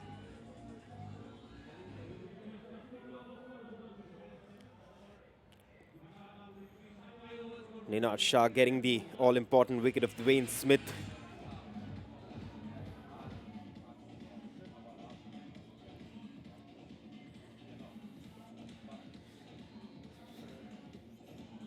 The Kowloon Cantons batsmen have not really been able to time the ball as well as they'd liked.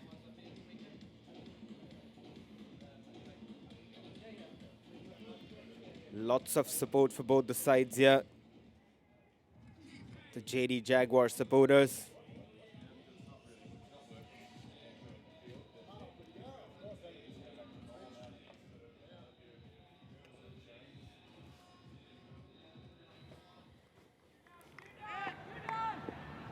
Naveed to continue. Oh, good delivery, that right up in the block hole. Equally well played. Single.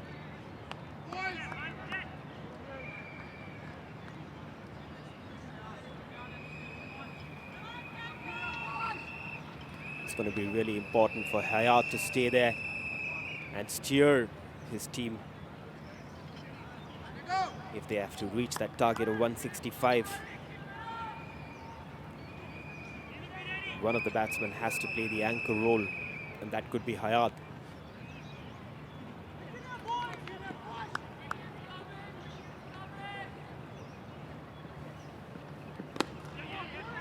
Good quick delivery, once again cramping him.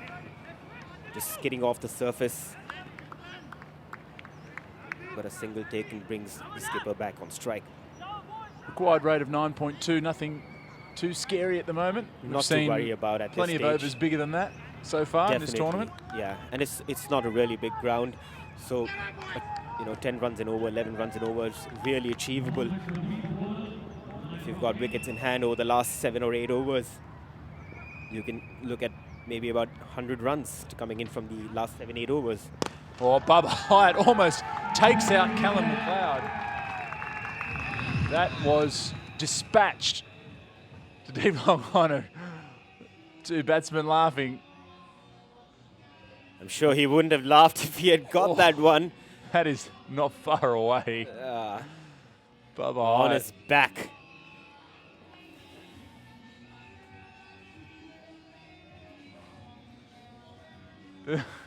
Just staring that one down. Well, I'll tell you what, Bubba Hyatt looks in the mood here.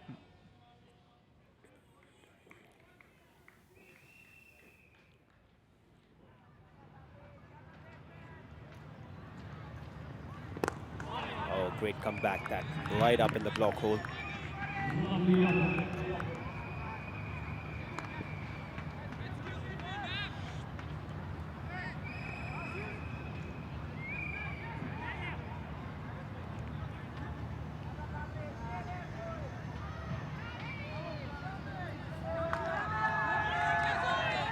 Still keeping things pretty tight here.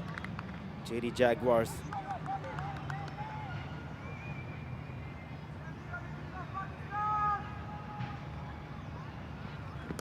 Oh, off the inside edge. Darren Sammy dives. He's not 100% fit. And therefore, it's gone away to the boundary for 4. Not what Darren Sammy needs to be doing, diving around.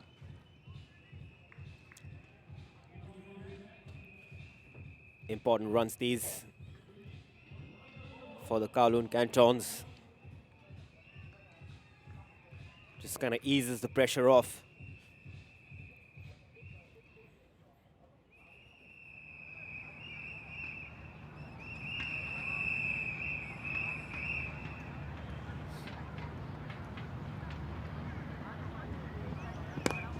Delivery.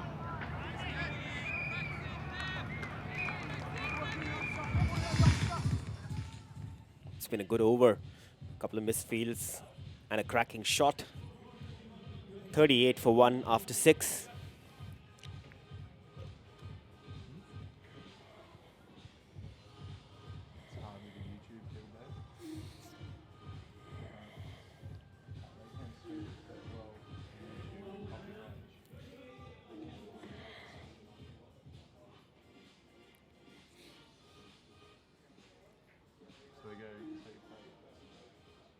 Ninad Shah to continue from the softball court end. Lots of school kids here turning up to watch the action.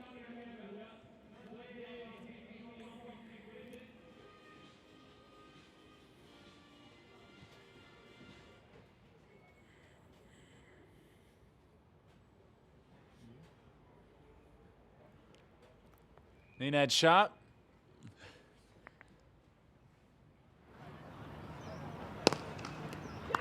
Straight back to the bowler. No runs at that occasion. Hayat hitting the ball really well, timing it, looking good here. Has to carry on and not give his wicket away. Playing this. We got one big wicket. Nenad's been an interesting ploy to get him on early. And he's done well so far. Yeah, I guess with no Darren Sammy in terms of bowling, Nenad Shah just getting through a couple of overs here. Big side and Baba Hayat is caught. Oh. Big wicket for the Jaguars. Mohammad Naveed gets up gingerly, but Nenad Shah gets his second wicket. It was a leg side delivery. Was there to be swept, but Baba Hayat, who's livid with himself, just got the sweep wrong. Oh, I think the JD Jaguars have to find themselves extremely fortunate here. That ball could have easily gone over the fielder's head, but ending up short fine, taking a good catch. 2 wickets down now. Oh, and the Nenad skipper walking Shah, back. he was really glaring Baba Hayat there. All excited. You can see the excitement levels now just going up. So Marlon Samuels coming to the wicket here. He never looks under too much duress. Yeah, looks nice and relaxed. Just taking a walk in the Have a park. look at these reactions. Have a look at this. That's the DTC Hong Kong T20 Blitz. That's what it means to Nenad Shah. Oh, that is a great glare. He's really pumped up there, Nenad Shah. He's got the wickets of both the batsmen, both the openers back in the dugout. Baba Gloomy Hayat, faces in the very dugout. disappointed. He was looking so good. It's not all over yet. There's still a long way to go. A lot of cricket to be played in this match. Marlon Samuels. Short ball. He's pumped up, Nenad, almost pointing the ball back down at Marlon Samuels there. But of course, knowing Marlon's record, you don't want to throw the ball back at him. Definitely not. It's cut through out to the sweeper. Gets off the mark with that.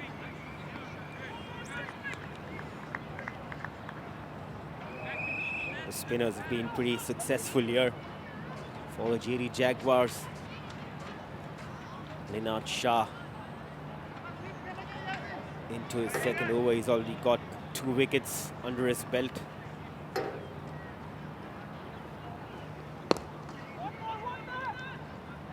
Bowling a really good length there, keeping it just short of a length.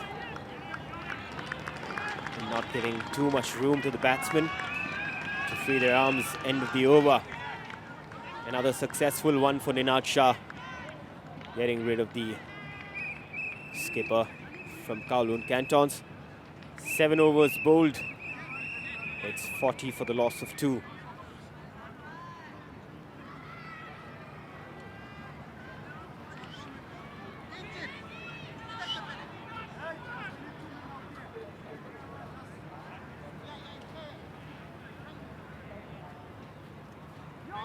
Kowloon Canton supporters looking up anxiously. They're going to hope that this pair can string in a partnership.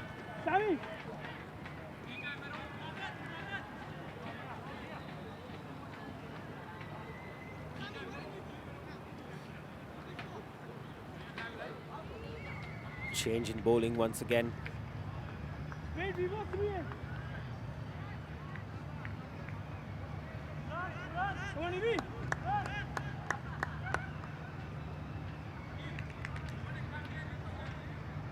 Stay there. Next ball.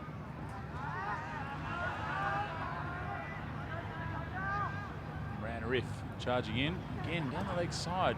He has been out for a large portion of the season with the knee injuries. Perhaps just a little rusty. Yeah, just doesn't look at his best when he's running in. Maybe a niggle that he's carrying. Sliding down the leg side. Quite a few extras already.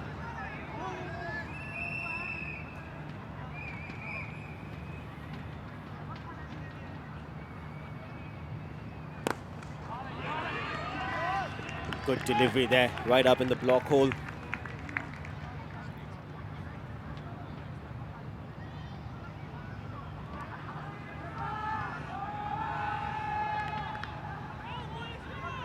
Right up in the block hole. MacLeod losing his balance there. Managing to keep that one out.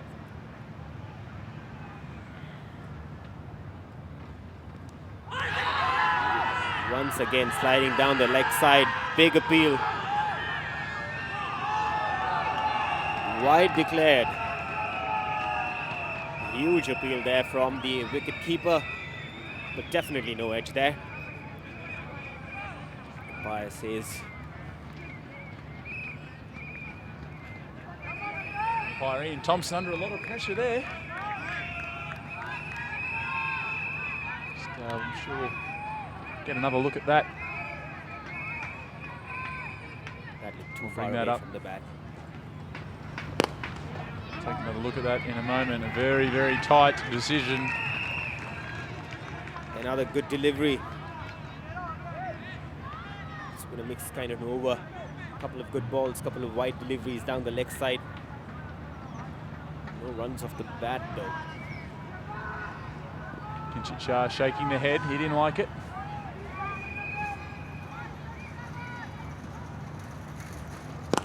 Better from Imran Arif. Punched down for a single. Going to have another look here at that decision. Saw that big appeal. Let's take a look. There has been a deflection of some sort. I think it might have been off the pad. Yeah, might have just flicked the pad on its way down to the keeper. He did go to motion wide for a moment, the umpire, actually, and then decided not to do that. So it was a little bit of hesitation, but I think in the end the right call made. Marlon Samuels really holds the key, you feel, to this run chase.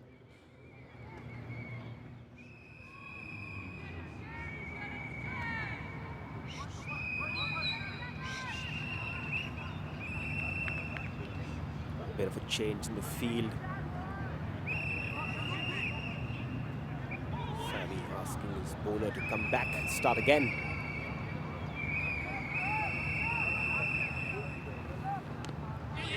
Stop the pad, just be the single. So he's got away with a few down there. I mean, to most batsmen, in fact, they've not been able to put that ball away. It's pretty strange. This is the ball sliding into the legs, into the pads.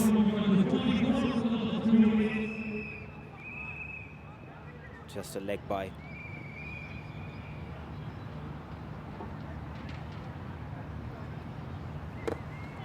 Oh, great Yorker there.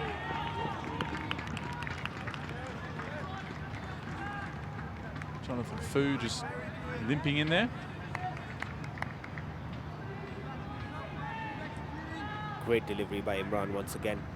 Right up in the block hole. He's bowled a couple of them in this over.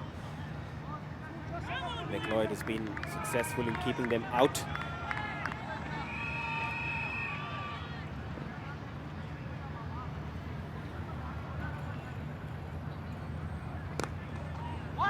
Inside edge.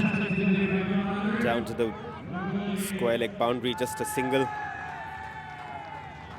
End of another good over. It's advantage Jaguars at the moment.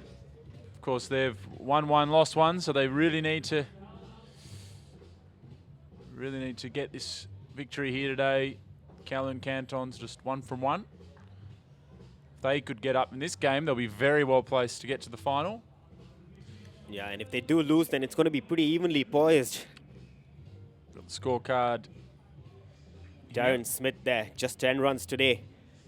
Good bowling by Botha. But Ninad Shah getting the wicket. Babar Hayat again, unfortunate. Top edge, out for 19.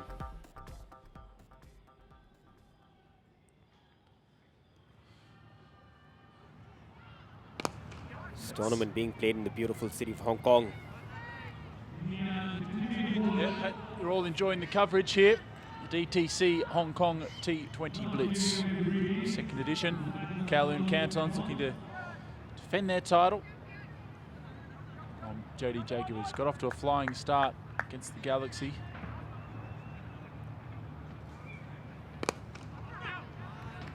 Just get the feeling it's going to be a very tight race for the final. There's not much between any of the teams. Exactly, and you know, a win here for the JD Jaguars is going to make the tournament evenly poised among all sides, with almost every team winning one match at least from their 2 encounters. Oh, that's a great shot down the ground. That's going to be a huge 6. That gets them. That breaks the shackles just a little bit for the Calum Cantons. They'd been tied down. But Calum MacLeod showing this crowd what he can do. Yep, we haven't seen a boundary in a couple of overs, and just breaking loose there, clearing the boundary with ease, hitting that one towards the softball court end. We're hoping to get that ball back, Max. There's a bit of room out there where it can be recovered. I'm confident they'll get that one.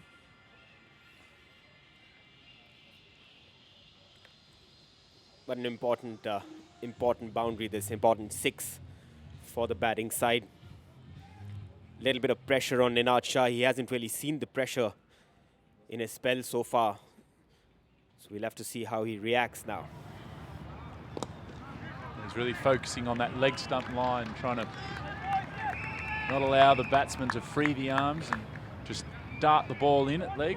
Yeah, but he has to be really careful with that. If he gets the length wrong, he could get punished. But as of now, he's doing it really well.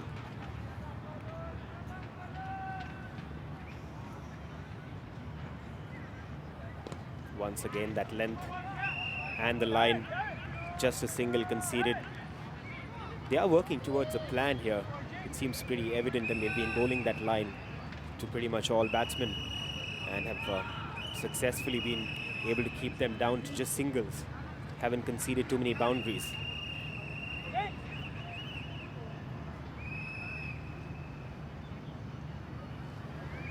That's full, that's hit in the air. There's a fielder out there, but he has no chance of getting it. Good, it's into the sponsor's tent. Well, that's exactly what I was mentioning. You have to get your length right if you're bowling in that direction. So that's the big over that the Cantons needed.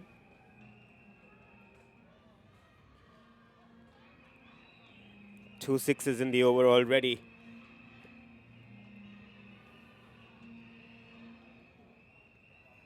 Important partnership this for the Kowloon Cantons. They got to make sure that these two batsmen stay in there for at least 5-6 overs and build the platform for the remaining batsmen, if required, to come down and chase this total. At the moment, they're doing it pretty sensibly. Good over that. The 9th over. 61 for 2 after 9.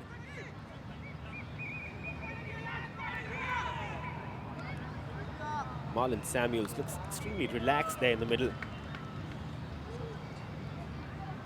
Yeah, well, I wouldn't expect anything else. He had a pretty good stint yesterday.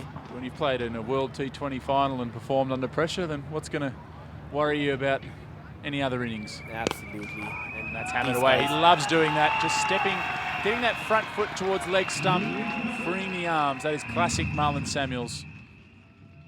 Anything that's shot with a little bit of width, they just grab onto the opportunity, making the maximum out of it. Fantastic stroke to start the over off. That's great to watch. And I think in some ways the overseas players, they probably prefer facing a James Frank, someone perhaps that comes onto the bat a little quicker than some of the domestic players. Definitely. You know, they're used to the kind of pace at that level, upwards of 135, 140. And the surface is pretty good. The ball does come on. And you're able to hit the shot through the line of the ball. So you've seen a lot of batsmen just play through the line, even though the ball isn't really pitched up, and they're able to connect very well.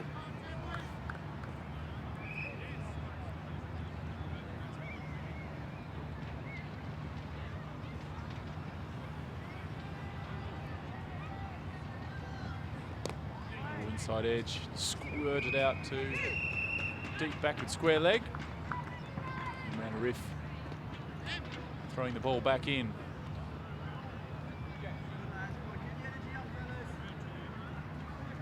So a big Super Saturday tomorrow, Sasha, with 3 games being played. So it's a long day for us. Yep, looking forward to it. In fact, 3 important games.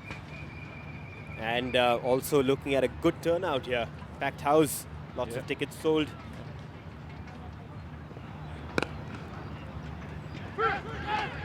Oh, a bit of a mix-up. He hits. He's going to be close. Just got back. Yeah, I think when you consider it's a Friday here today in Hong Kong, I think it's got to be pretty happy with the turnout to have. Yep, we've seen some good turnout today. Just over half. Great support for all teams. Lots of support for the Pakistani players though. Yeah, there's a big Pakistani community here in Hong Kong. That's Samuels at his best, clears the front leg and launches it into the softball courts. Not even a smile, just a little raise of the eyebrows. Glove punch for Calum MacLeod. Slower one tried by James Franklin, but not getting it right on that occasion. Marlon Samuels puts his left leg out of the way, smashes that one out of the park. Just another 6 for him. I have to warn the softballers tomorrow that'll be playing to keep their eyes open. Wide down the leg side. Good take by Carter. Yeah, the softball coach has seen a lot of cricket balls. Tomorrow they're going to be careful. Maybe play with the helmets on. They've just, thankfully they only play at night during the week. Nice to see those lights turned around and be able to be pointed down on this ground here. Hopefully in years to come we can see this tournament played under lights. Oh yeah, this looks like a fantastic venue for floodlights. Although no cricket at night does allow some activities outside of cricket in the evening. Definitely. That ends the over, and now that we're through 10 overs, we're going to have a change in commentary here with, thank you to you, Sasha, and stepping in is Peter Miller and Hong Kong head coach Simon Cook. Right, thank you, Max. Welcome, Peter. Hello, 10 overs gone. Calum Cantons 75 for 2. And looking pretty well placed to chase down a target of 165. 90 runs needed off the last 10 overs. Nice little easy sum for me to do. Always a danger when you're doing maths live on air, but I can work out that one. So yeah, 9 and over. Yeah, I don't tend to try and do that. I'll look at Crick Info and hopefully the scorers are right. So there's a little bit of drizzle out there in the air. We'll see whether or not somebody can provide us with a Duckworth-Lewis stern sheet. Yeah, that's the thing. You know, you start working out equations in your head and calculating where you need to be at certain points during a run chase, and then suddenly the drizzle comes or the light starts fading, and those equations tend to go out the window a little bit. But Johan Botha in here to Marlon Samuels to try and get this key Canton wicket.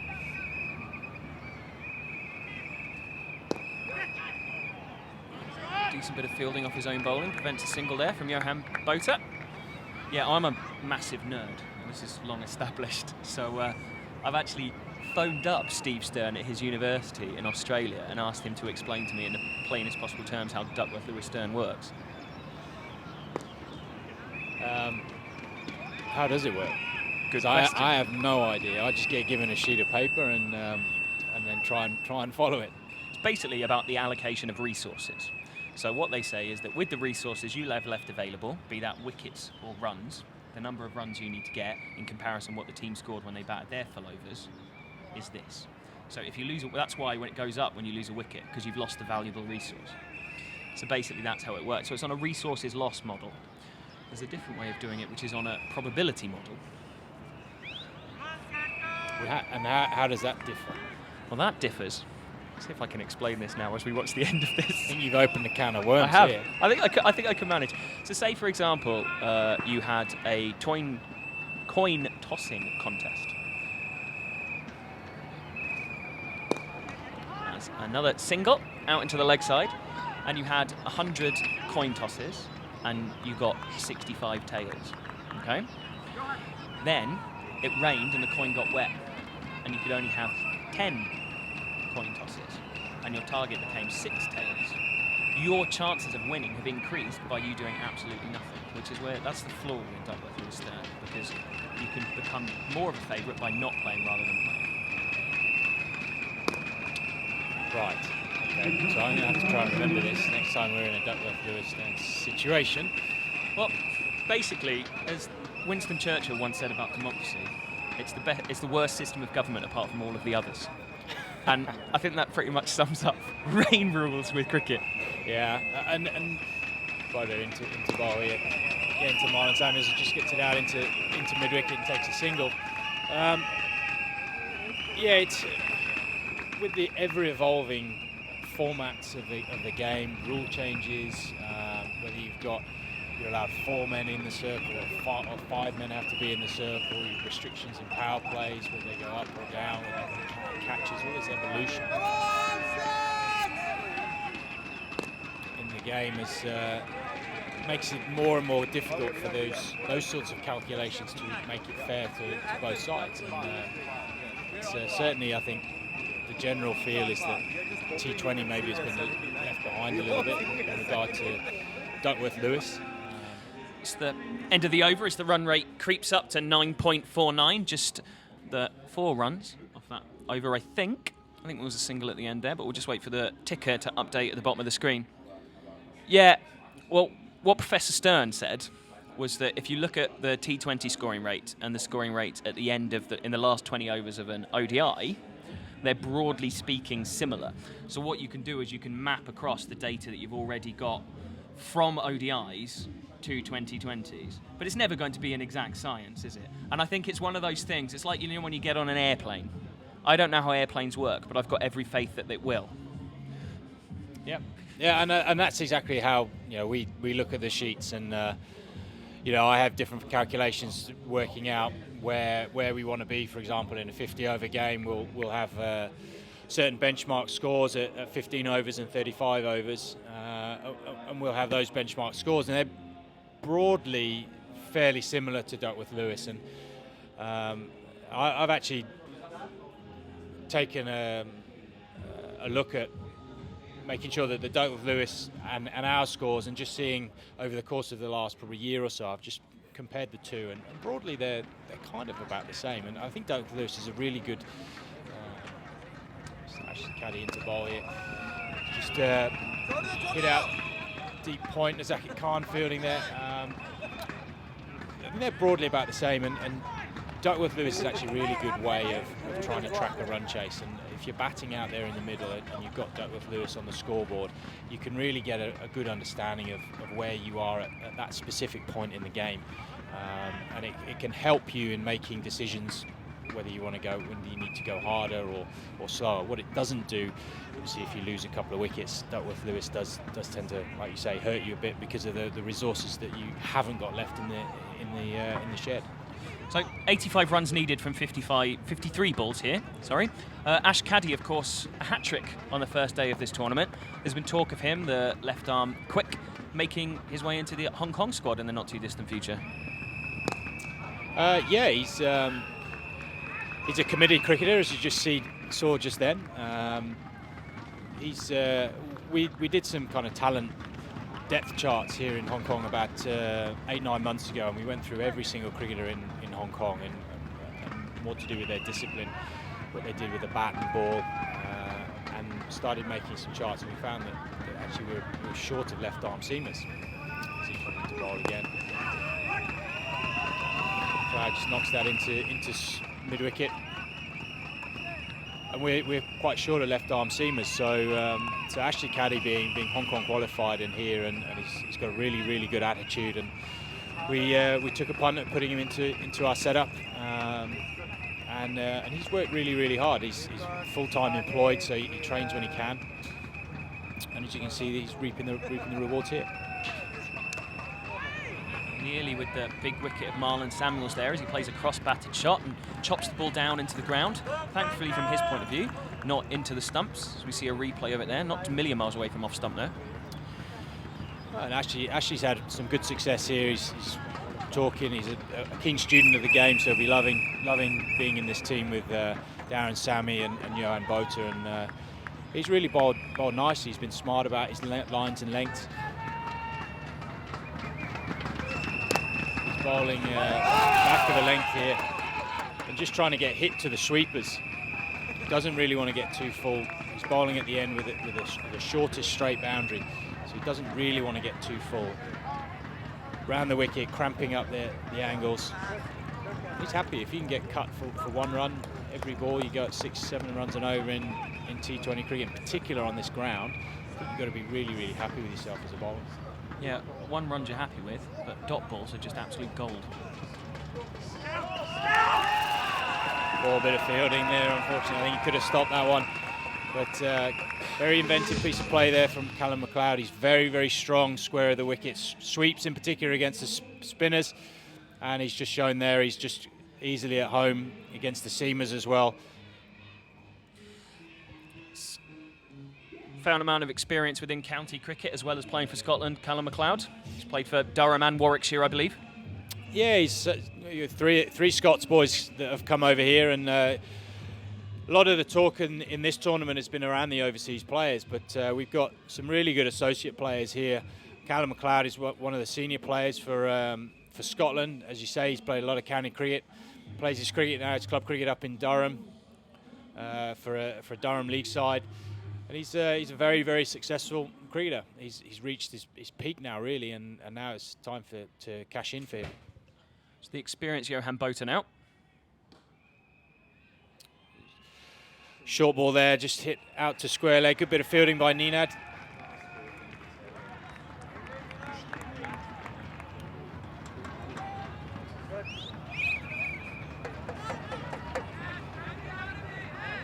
So the end of this over, I'm told that the par score on Duckworth-Lewis is 95, so they're a little bit behind at the moment. They need to be on 96 to win, because of course 95 is the par rather than the target.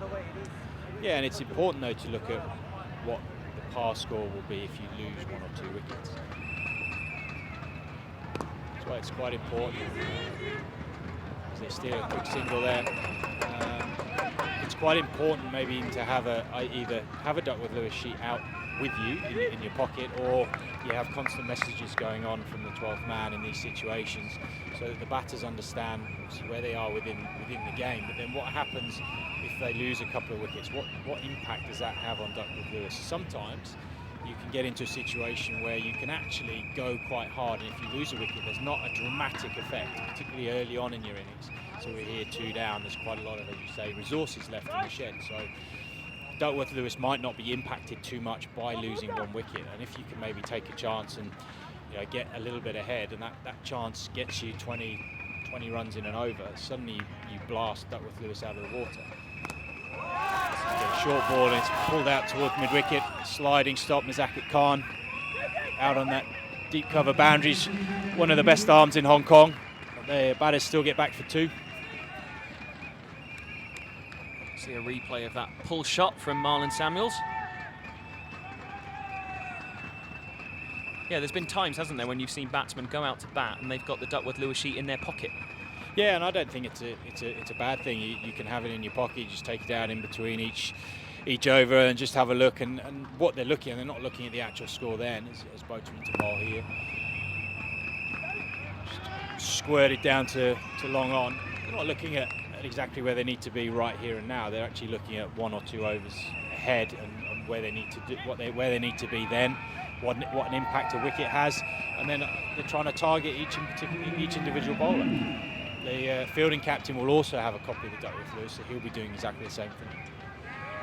Well, hopefully Duckworth-Lewis won't come into play, but there is some drizzle around. But I suppose probably the more immediate danger is the fact that with the cloud cover and the fact that it's getting quite late here in Hong Kong, it's getting dark, and it gets awful dark quick here. Yeah, it does. And the big block of flats, which has just gone up over the last 18 months or so, to knock out quite a bit of light. as well, so that doesn't help. And so come sort of 4:30, 5 o'clock, it does get it can get pretty gloomy here if the sun isn't out. And unfortunately, we've had a couple of days now where it's been pretty foggy and gloomy, and the sun's not really made any sort of appearance.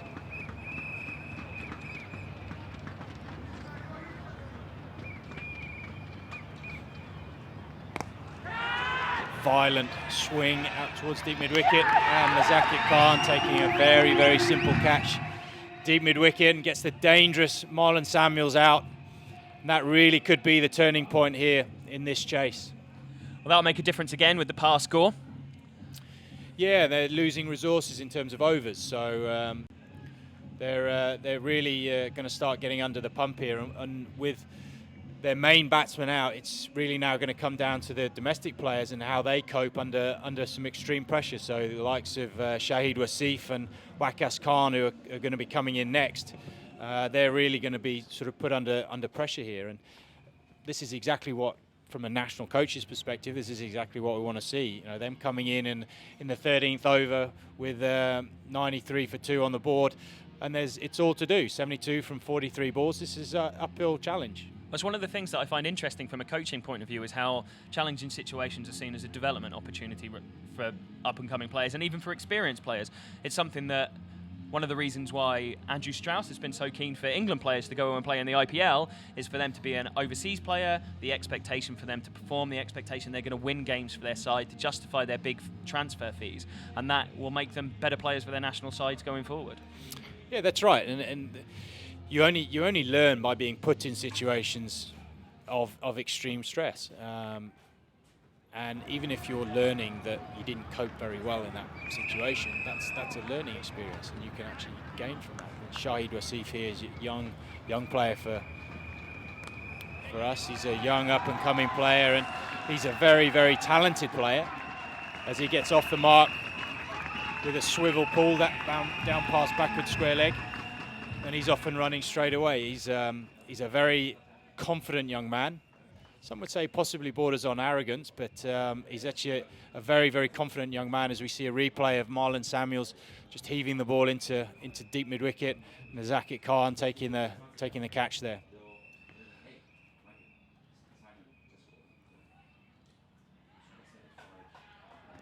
Oh, a chance perhaps of a run out there, but a fumble in the covers from Ninad. Yeah, and Shahid off and running pretty quickly, 5 off 2 balls. Just keeps it going. He's, like I say, he's quick between the wickets. He's a great athlete. He's actually our backup wicketkeeper. He's playing in the Cantons side here as their primary wicketkeeper, but he's a very, very good athlete. He's a good fielder for us when Chris Carter's got the gloves. And he's trying to carve his name out for himself, batting down the order in this 5-6 position. This is where he needs to win the game for his team. So that one's scuffed out into the offside, and Darren Sammy picks it up. A bit of advice for absolutely everybody. The young captain there, Kinchit, taking advantage of the fact that he's got a World T20 winning captain to rely on as far as some tactical advice. Yeah, it's probably a pretty tough team for Kinchit, the captain, really. He's got World Cup winning captain in there. You've got Johan Botha, James Franklin, who's Championship winning captain in the UK for Middlesex. So yeah, he's got a lot of advice there for him to tap into.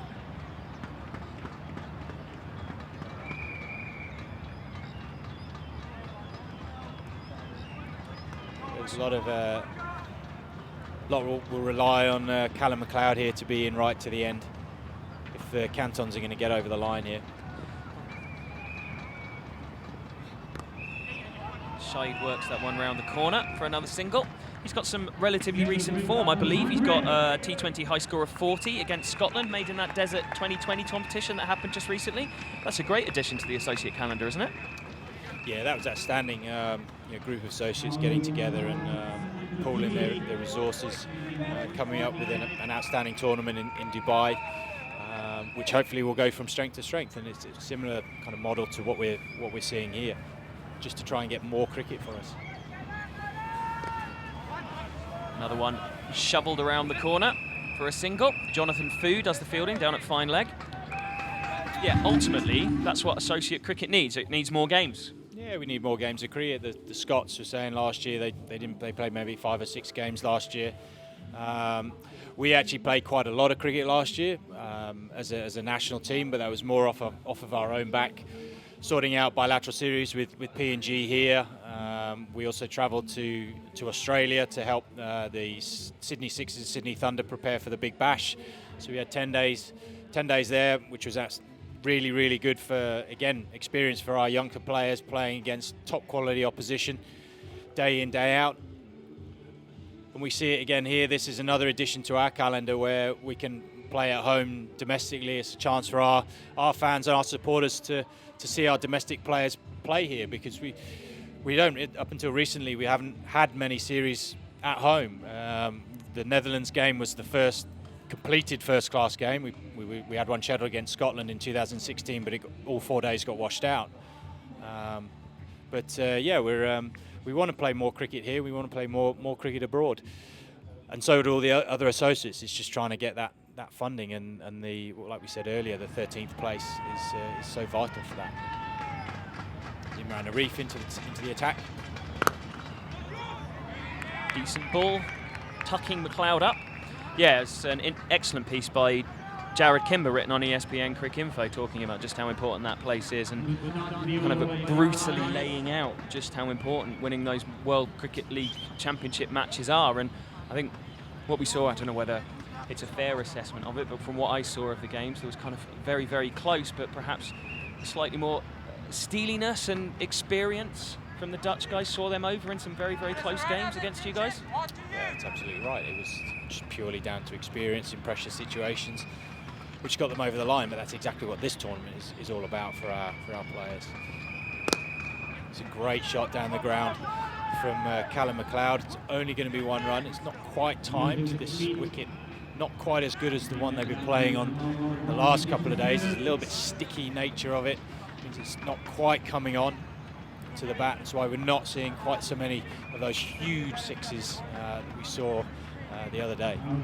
So, as far as that Netherlands side's concerned, kind of talking about your, I suppose you didn't say it was a frustration, but I imagine it's a frustration of losing players that will disappear at a certain age. So we wait for Imran to bowl here. Sammy again in the covers does the fielding. How important do you think it is for an associate side to have a character like Peter Boren, who's been around for such a long time, that's such an influential leader and someone who's, you know, just almost grabs the team by the scruff of the neck and tells them we're going to win this and we're not going to let it get away from us? Yeah, it's vitally important to have a strong leader. Baba is our captain at the moment, and he's an inexperienced captain. As Imran Arif comes into ball, it's going to be a wide down the leg side. Going to try and cut those out if they're going to get over the line here, but yeah, he's an inexperienced captain, and he's not one of those natural characters who are going to come and grab the game by the scruff of the neck, or grab a team by the scruff of the neck. He'll do it as a player with his bat, but he won't necessarily do it with his personality. That's something he's got to learn. Shahid heaves that one out to deep square leg. Zakir again being very busy out there on the deep square leg boundary, but when he's learning in that way, and that's where probably we do miss out a little bit in having that very strong established leader who's there, who can take control in those really high pressure situations and stay calm. Shot. Just about got hold of that one, and over James Franklin at deep long on. But we can see that the balls aren't travelling anywhere near as far as they were yesterday. We were having lots of balls going into the softball courts yesterday, but the ball not really travelling. I think it's just mainly to do with the pitch. One thing, it's not quite coming on as good as it did yesterday, and also the bowlers I think have wised up a little bit. There's more cutters and more exploring that back of a length area in the pitch. But yeah, going back to your point about captaincy, you know, someone like Jamie Atkinson would have been perfect for him to be playing now, 25. Very, very good reply there from Imran Arif, right up in the block hole all Calum MacLeod can do there is just guide it out down to third man for one run, retains the strike. Yeah, and you know, not having the money and the funding to hold on to those guys. We've seen it with Scotland, with the hugely experienced and very impressive Preston Momsen making a very similar decision to one that Jamie's made, in terms of just saying, I've been offered a job opportunity, it's too good for me to turn down. And that was the situation. You know, I think Preston was saying to me it was in banking or something along those lines. He was offered a job and off he went. Yeah, and it's going to happen here again. So Chris Carter, who's keeping wicket for the JD Jaguars here, you know, he's 19 at the moment. He's going to go to university. He wants to go to university in the UK. So hopefully he'll go off there. And but at some point we'll lose him because he wants to be a pilot. So 24, 25, once he finishes university, he'll be flying around the globe with Cathay Pacific probably, and unfortunately we'll lose another cricketer. As we see Calum MacLeod there not out on 45 off 30 balls on the scorecard there. Shahid Wasif currently not out 7 off 5.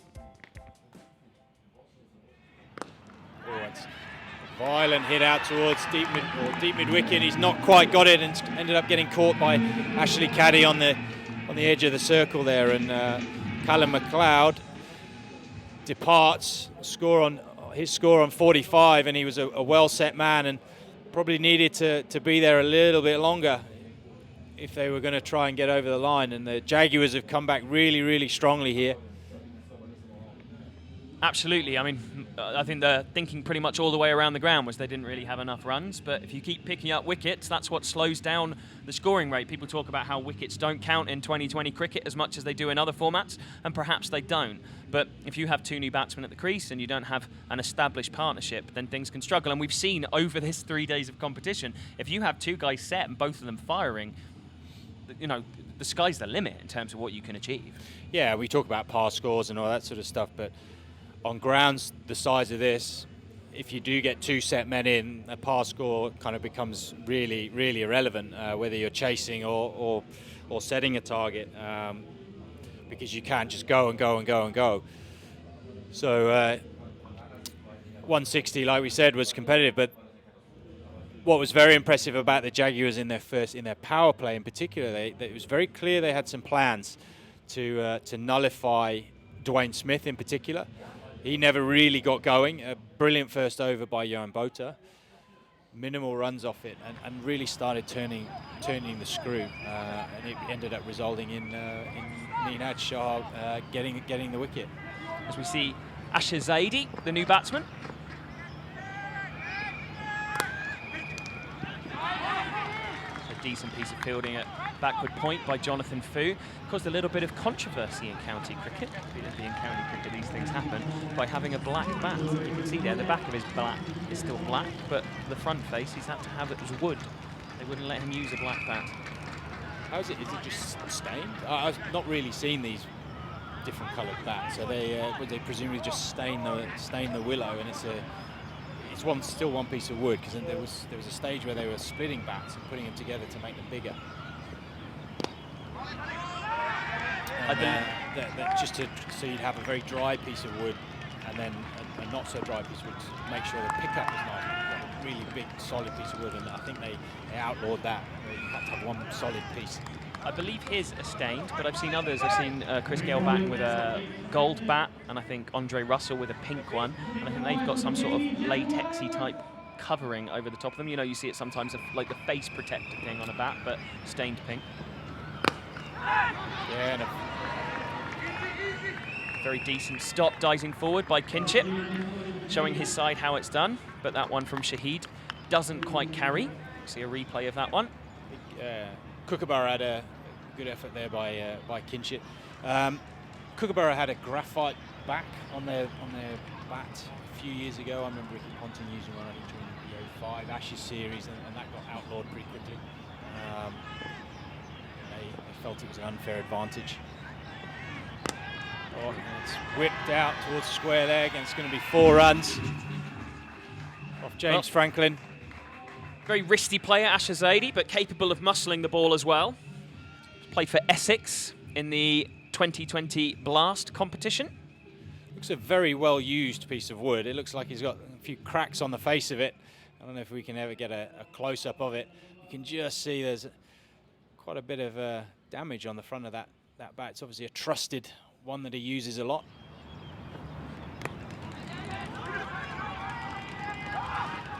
Lucky enough to be sat next to Wills, your analyst here at Hong Kong Cricket, and we were talking about how, and brilliantly, he spotted almost straight away that Dwayne Smith was going to change bats, just listening to the sound of it coming off. He's like, there's something wrong with that one, he's going to change it. And sure enough, one shot later, he's asking for a new bat. Yeah, it's not much gets past Wilson. He's a very good student of the game, and not a lot gets past him. But it's the balls that we're using in this competition. We're not using the turf balls, which are used in international cricket or first-class cricket around the world. You're using these, they're called regulation or platinums, which is one grade below those international balls. So they do get a little bit softer, so the balls don't travel quite so far into the hospitality tents that we're getting good pictures of there. So they don't travel quite as far. They're not quite as firm off the bat because they just get a little bit softer. And obviously with the rain around as well that we've had, it probably does soak into the ball a bit, which is another reason why we're not seeing so many 4s and 6s, and we're seeing quite a few balls that are slightly mistimed. It's going to be Mohammed Naveed coming back into the attack, UAE international. He's got a bustling, I want to say, Fred Flintstone style run-up. Is that unfair on him? He kind of shuffles in, doesn't he? Shuffles into the crease. It's not a classic kind of Michael Holding graceful run-up, but he gets it down there at good pace. He's bowled good pace today. His first spell was very, very good, and he's very, very good at getting the Yorkers in. That's what he's going to need to do here for this in this 17th over. That one is plonked out into the offside, and that's a great catch. Imran Arif there at mid-wicket, and he's done a brilliant job to time his leap perfectly to take that one out of the air. Yeah, very, very good. Very, very good catch there. He just drags it. He's trying to get it over, and he's just plucked it out of the air with one hand. Probably surprised himself there that he's actually held on to that, but what a good catch there, and he's very, very happy with it. Just closes the face there, Zaidi, and I think he thought for a minute it was going past him. Yeah, I think he thought he just got enough, but Imran sticks out the right hand, and it sticks, and that could well be the game for the Jaguars here. I think there were some people circling around a mobile phone there to be able to watch our coverage on a stream to see the replay it looked like. So we see another replay of it. One-handed, sticks that right mitt out, grabs it. Look at his absolute delight at hanging on to that one. He goes. Yeah, Darren Sammy's reaction here is also quite interesting because it means a lot to him. Think about how many massive games of cricket he's played in, but he's still reveling in every success that he has on the cricket field, in every team that he plays in.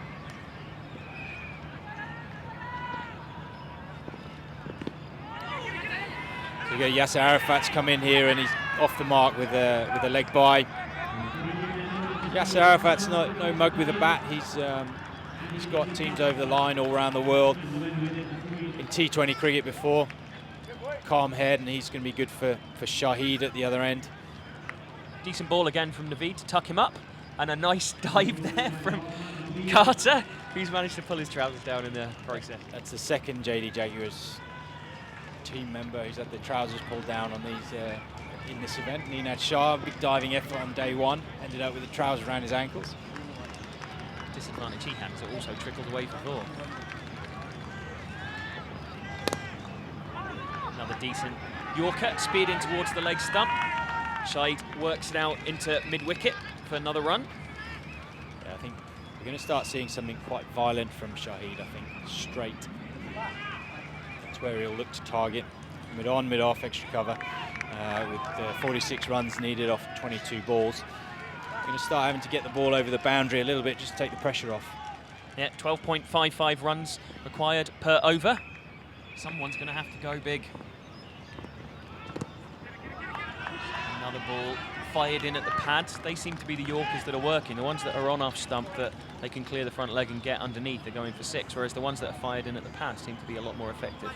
Yeah, I think, like you said in the first innings, batters are starting to line up. They've got real confidence, and they do a lot of practice on freeing their arms around off stump and trying to get the ball back over the batsman's head. So it's about trying to create a bit of an angle as a bowler, running it into leg stump and maybe even past leg stump, or going wide outside the crease, just like that, where you go wider. Batsman tried to give themselves room, but he actually stays wider, and then it becomes very, very difficult for the batter to actually free his arms. Rain coming down slightly harder now. Yeah, it's just quite difficult to tell. It's been quite kind of overcast and gloomy most of the day. There's been a bit of mizzle in the air most of the day. But I think we've probably got enough time here just to complete this game. One again is pushed up the pitch. Singles aren't going to do it for them here as the run rate pushes up towards 14 and over. 17 overs gone. No, outstanding over there from Mohamed Naveed. Quality act, another one of the associate players that we've got into this tournament, and a high quality bowler at that. He's been around the world with the UAE plying his trade, and he's one of the quickest bowlers around, and he's got some serious skills to go with it. The other thing with these regulation balls is that they deteriorate quite quickly. So actually in normal T20 with turf balls, reverse swing doesn't come into it, but with these regulation balls, which do deteriorate slightly quicker, reverse swing could actually end up coming into the game. Well, if it does stay dry and we get a slightly more rough outfield, it's a lovely outfield here, but if it does start roughing up a little bit, that'll make a difference. But I suppose there just isn't that big square maybe for the ball to get roughed up on either, with there only being the 2 pitches prepared here. Yeah, there isn't, but there's plenty of concrete buildings around for the ball to ricochet off of. That's very true. I was thinking, as you were saying, about the big block of flats being this kilometre square city with over 6 million people living in it. The only way to go is up.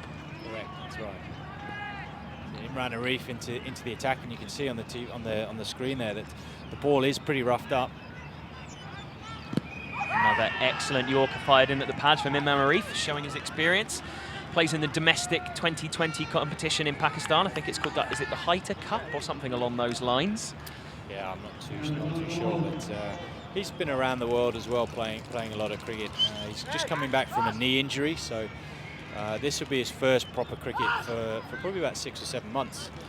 So he's just easing his way back into it. T20 is quite nice in terms of the workload, but in terms of a pressure situation, it can be tough for a bowler who's not quite hitting his straps. His arm's a little bit low for me, and we'll continue to work on that in training.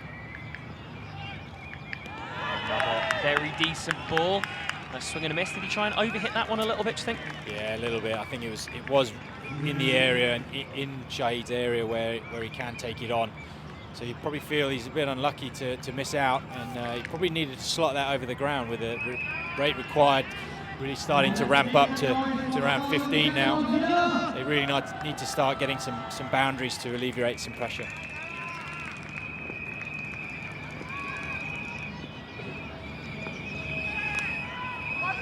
That one, I thought perhaps was going to go down to the boundary, but it goes straight to the man at fine leg, so it's just a single. When you're talking about workload and 2020 not being hard on the body, one of those guys that's taken advantage of that is Timar Mills, of course, who was going to be making it to this tournament, but unfortunately couldn't come.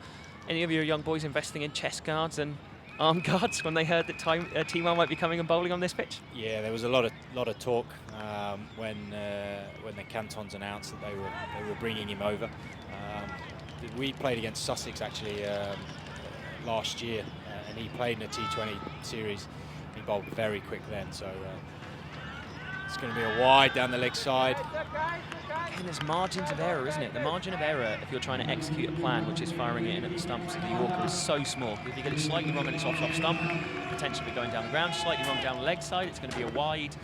It seems to be that the margin of error for bowlers in 2020 cricket just seems to be getting smaller and smaller as the game develops. Yeah, it is, and you know, as you said, as bats get bigger or now be limited, but as they get better, boundaries come in.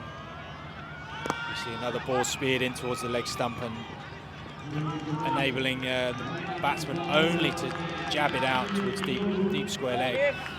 Yeah, as we see the bat technology stabilising now. Yassi just trying to get his feet out of the way. We saw Ian Bell getting hit on the foot first up and damaging his foot. We hope to see him hopefully tomorrow, provided his foot has recovered. But yeah, bats are getting bigger. That one's going to run away for 4 runs, I think. No, it's a sliding stop down there at fine leg. Is that Ninad again? Ninad Shah again. He's been a live wire in the field. His confidence will be up after taking the wicket of Dwayne Smith. And he'll be buzzing now. Spent a long time looking at pictures of Hong Kong cricketers before I came and making notes so I know what they look like, but there was a slight questioning tone in my voice there as I made sure I'd got that one right. No, he's found himself all over the place actually on the field. He seems to be, he's been entrusted with the fine leg position, which with the ball angling in at fine leg all the time is quite a key position. And making room, Imran Arif following him, making sure he can't get out, and it's been a very impressive over so far.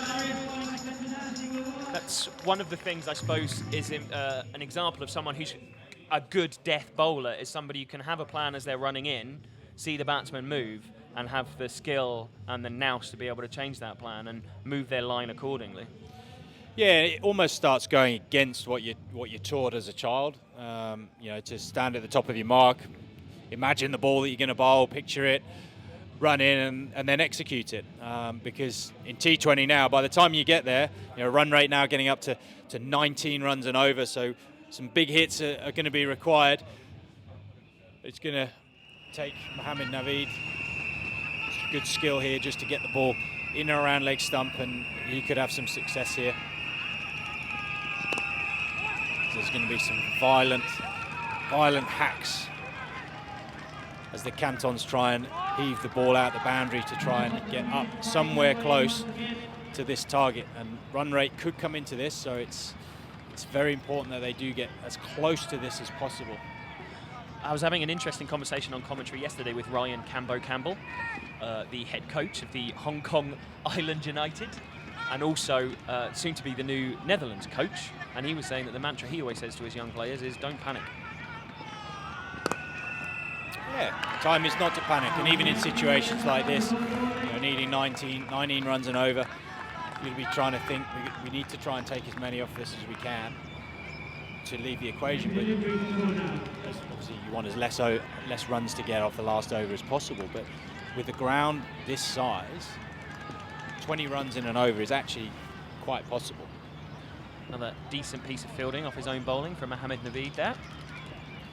This is going to be a really critical over, and the first 2 balls have been outstanding. And again, just scuffed out into the leg side from Shahid. It's just the question of getting that clean contact, swinging through the line of the ball and not trying to overhit it. Yep, we saw it just then in that shot. Bubba Hyatt had a couple of violent swings early on, but when he actually stayed there and hit his hands through the ball, he timed it really, really well. And that's been, for me, the biggest difference between the domestic players here and the international players. It's just been the cleanness of striking. I think we're going to see now another ball speared in at Yasser Arafat's leg stump. Goes, he digs it out. Darren Sammy up on the ring at mid-off. It's getting to be a point where it needs to be a boundary ball as the run rate gets up to 24 runs and over.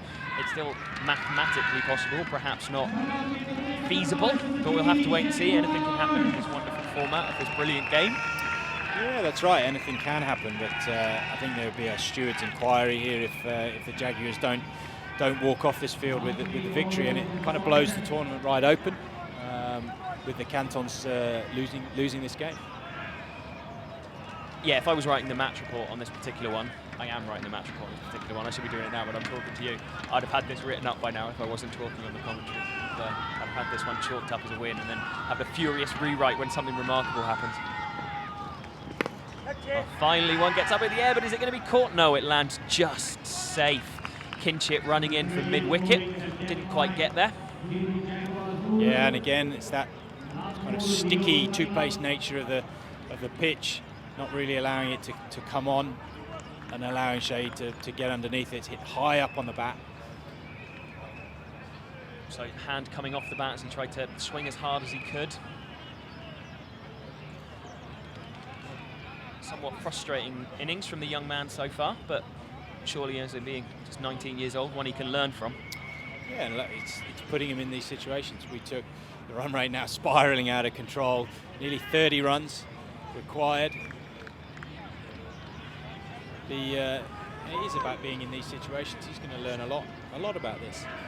You saw Johan Botha in his innings. Didn't really look to hit the big shots. He looked to deflect, looked to use fine sweeps. Get the bars that squirted out behind backward point. It's going to be a boundary. A little bit too late, I feel, but well, in the last match, we saw. In the match yesterday with Hong Kong Island United, we saw Misbah ul Haq score 6 sixes, followed by a 4, and there's 7 balls to go, and I don't need something that's all that dissimilar. Well, as I said earlier, a ground like this, as small as it is,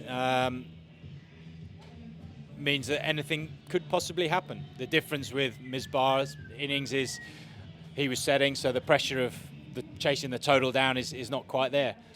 But actually, in this situation, that's actually how you have to approach this over. It actually doesn't take the result out of the equation. It's basically swing and hope. Well, the thing is as well with Misbah, he survived as Pakistan Test captain for 6 years. I think he has ice cold water running through his veins. Yeah, he does. He comes across like that, doesn't he? Like very cool, calm, and collected. It looks like we're going to have James Franklin, who's going to come on and bowl this last over, with Darren Sammy taking control out on the field. It's getting very, very dark here as well. Doesn't quite show up on the cameras here, but it is getting very, very dark. Shahid to take strike, and he'll probably be looking to launch this one nice and straight. They have chosen to bowl this last and final over at the short end, which is an interesting point. So it could be some short balls here. That one again isn't fully timed. Goes out into the leg side, only gets as far as the 30-yard circle as Johan Botha does the fielding. Throws the ball back into Carter. Yeah, so clear plan. He can come in, hit back of the length. We've got three men on the leg side boundary, and they're just going to challenge him to hit it over the top. Bit of a change of pace here and there, and that's the simple plan. That's that swing and a miss from Yasir Shah. He looked at the umpire as if he wanted a wide there. I think that was wishful thinking rather than anything else. We're an hour at the point now, but if there's 4 legal deliveries from James Franklin, this is a win for the Hong Kong JD Jaguars. Yeah, like I said, it's about trying to get as close as possible here, and not just swinging and hoping, if you like. We need the Cantons need to get as close as they can, just in case net run rate does come into it. Oh, an excellent delivery from James Franklin. A big heave-ho from Yasir, and that cleans him up. Yeah, disappointing end to the Cantons innings, as it's just kind of petering away just under the extreme pressure of a very, very high run rate and a tricky pitch. Yeah, definitely a very different surface from the one we saw on the first 2 days. I'm told that come the final, we'll be moving back over to that pitch. So I think the plan is, at least for the first part, to use this pitch again for at least some of the games tomorrow, but we'll have to wait and see what happens. Yeah, that's right. I think moved across onto this one maybe a day earlier, but that's more prompted by the fact that the wicket we started on was actually playing so well. So that was viewed that actually you want the best wicket possible for the final. So we give it a rest for a couple of days, and then hopefully it'll have a showpiece final. So we got Waqas Khan, who's coming into bat here for the last couple of balls. It's going to be an interesting situation for him. He's not renowned as being a big hitter of a ball, but what I'm hoping is he'll keep his head here. And he's plonked that one away for 4 runs over the leg side. Swung through the line, got enough on it. Wasn't a full-blooded shot, perhaps a little bit of a leading edge, but he got enough bat on it for it to go away for a 4.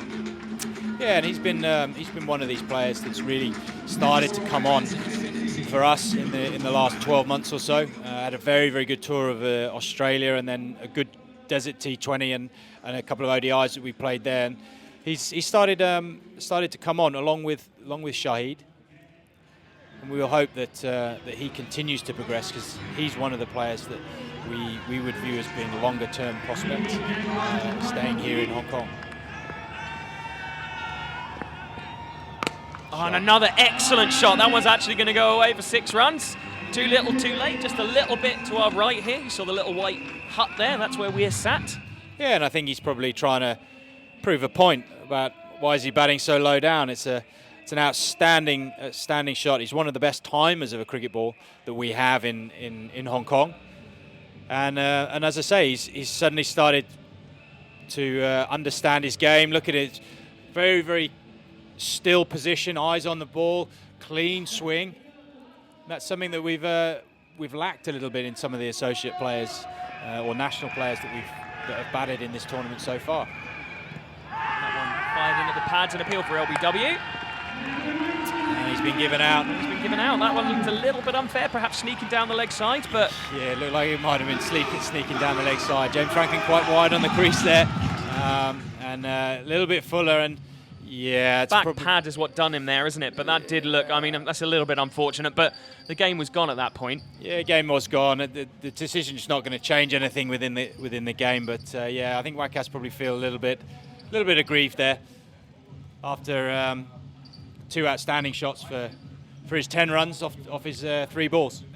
I've got written down in my notes here, he's 17 years old. Yeah, he's one of the youngest members of our staff. He's actually got a twin brother as well. Played recently in the under-19 qualifiers in Malaysia.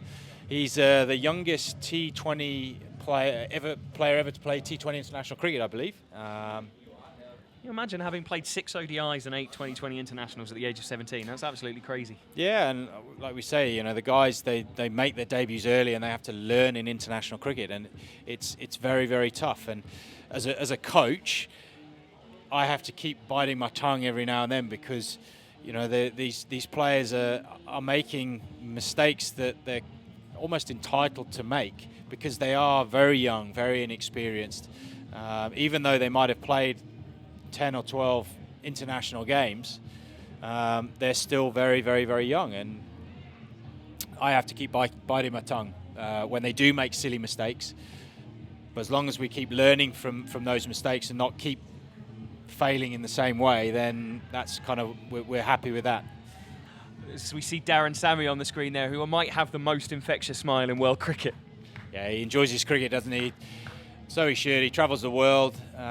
He's a very, very successful cricketer, and he's made himself into an outstanding ambassador for West Indies cricket, as well as a very fine 2020 cricketer. Absolutely. We'll be going over to have a chat with the man of the match once we get ready for that. We're just hanging on for that as we watch the celebrations for the Hong Kong JD Jaguars, who have won here over the Kowloon, apology, I was getting in trouble saying that wrong earlier, Kowloon Cantons. It's a very, very successful victory for them. They've ended up winning comfortably, despite setting a total that we thought was perhaps a little bit under par, as Catherine is with the man of the match. Johan Botha, congratulations. He top scored with 65 and was pretty handy in the field too. So I'll ask James from DTC to please present the trophy. Thank you.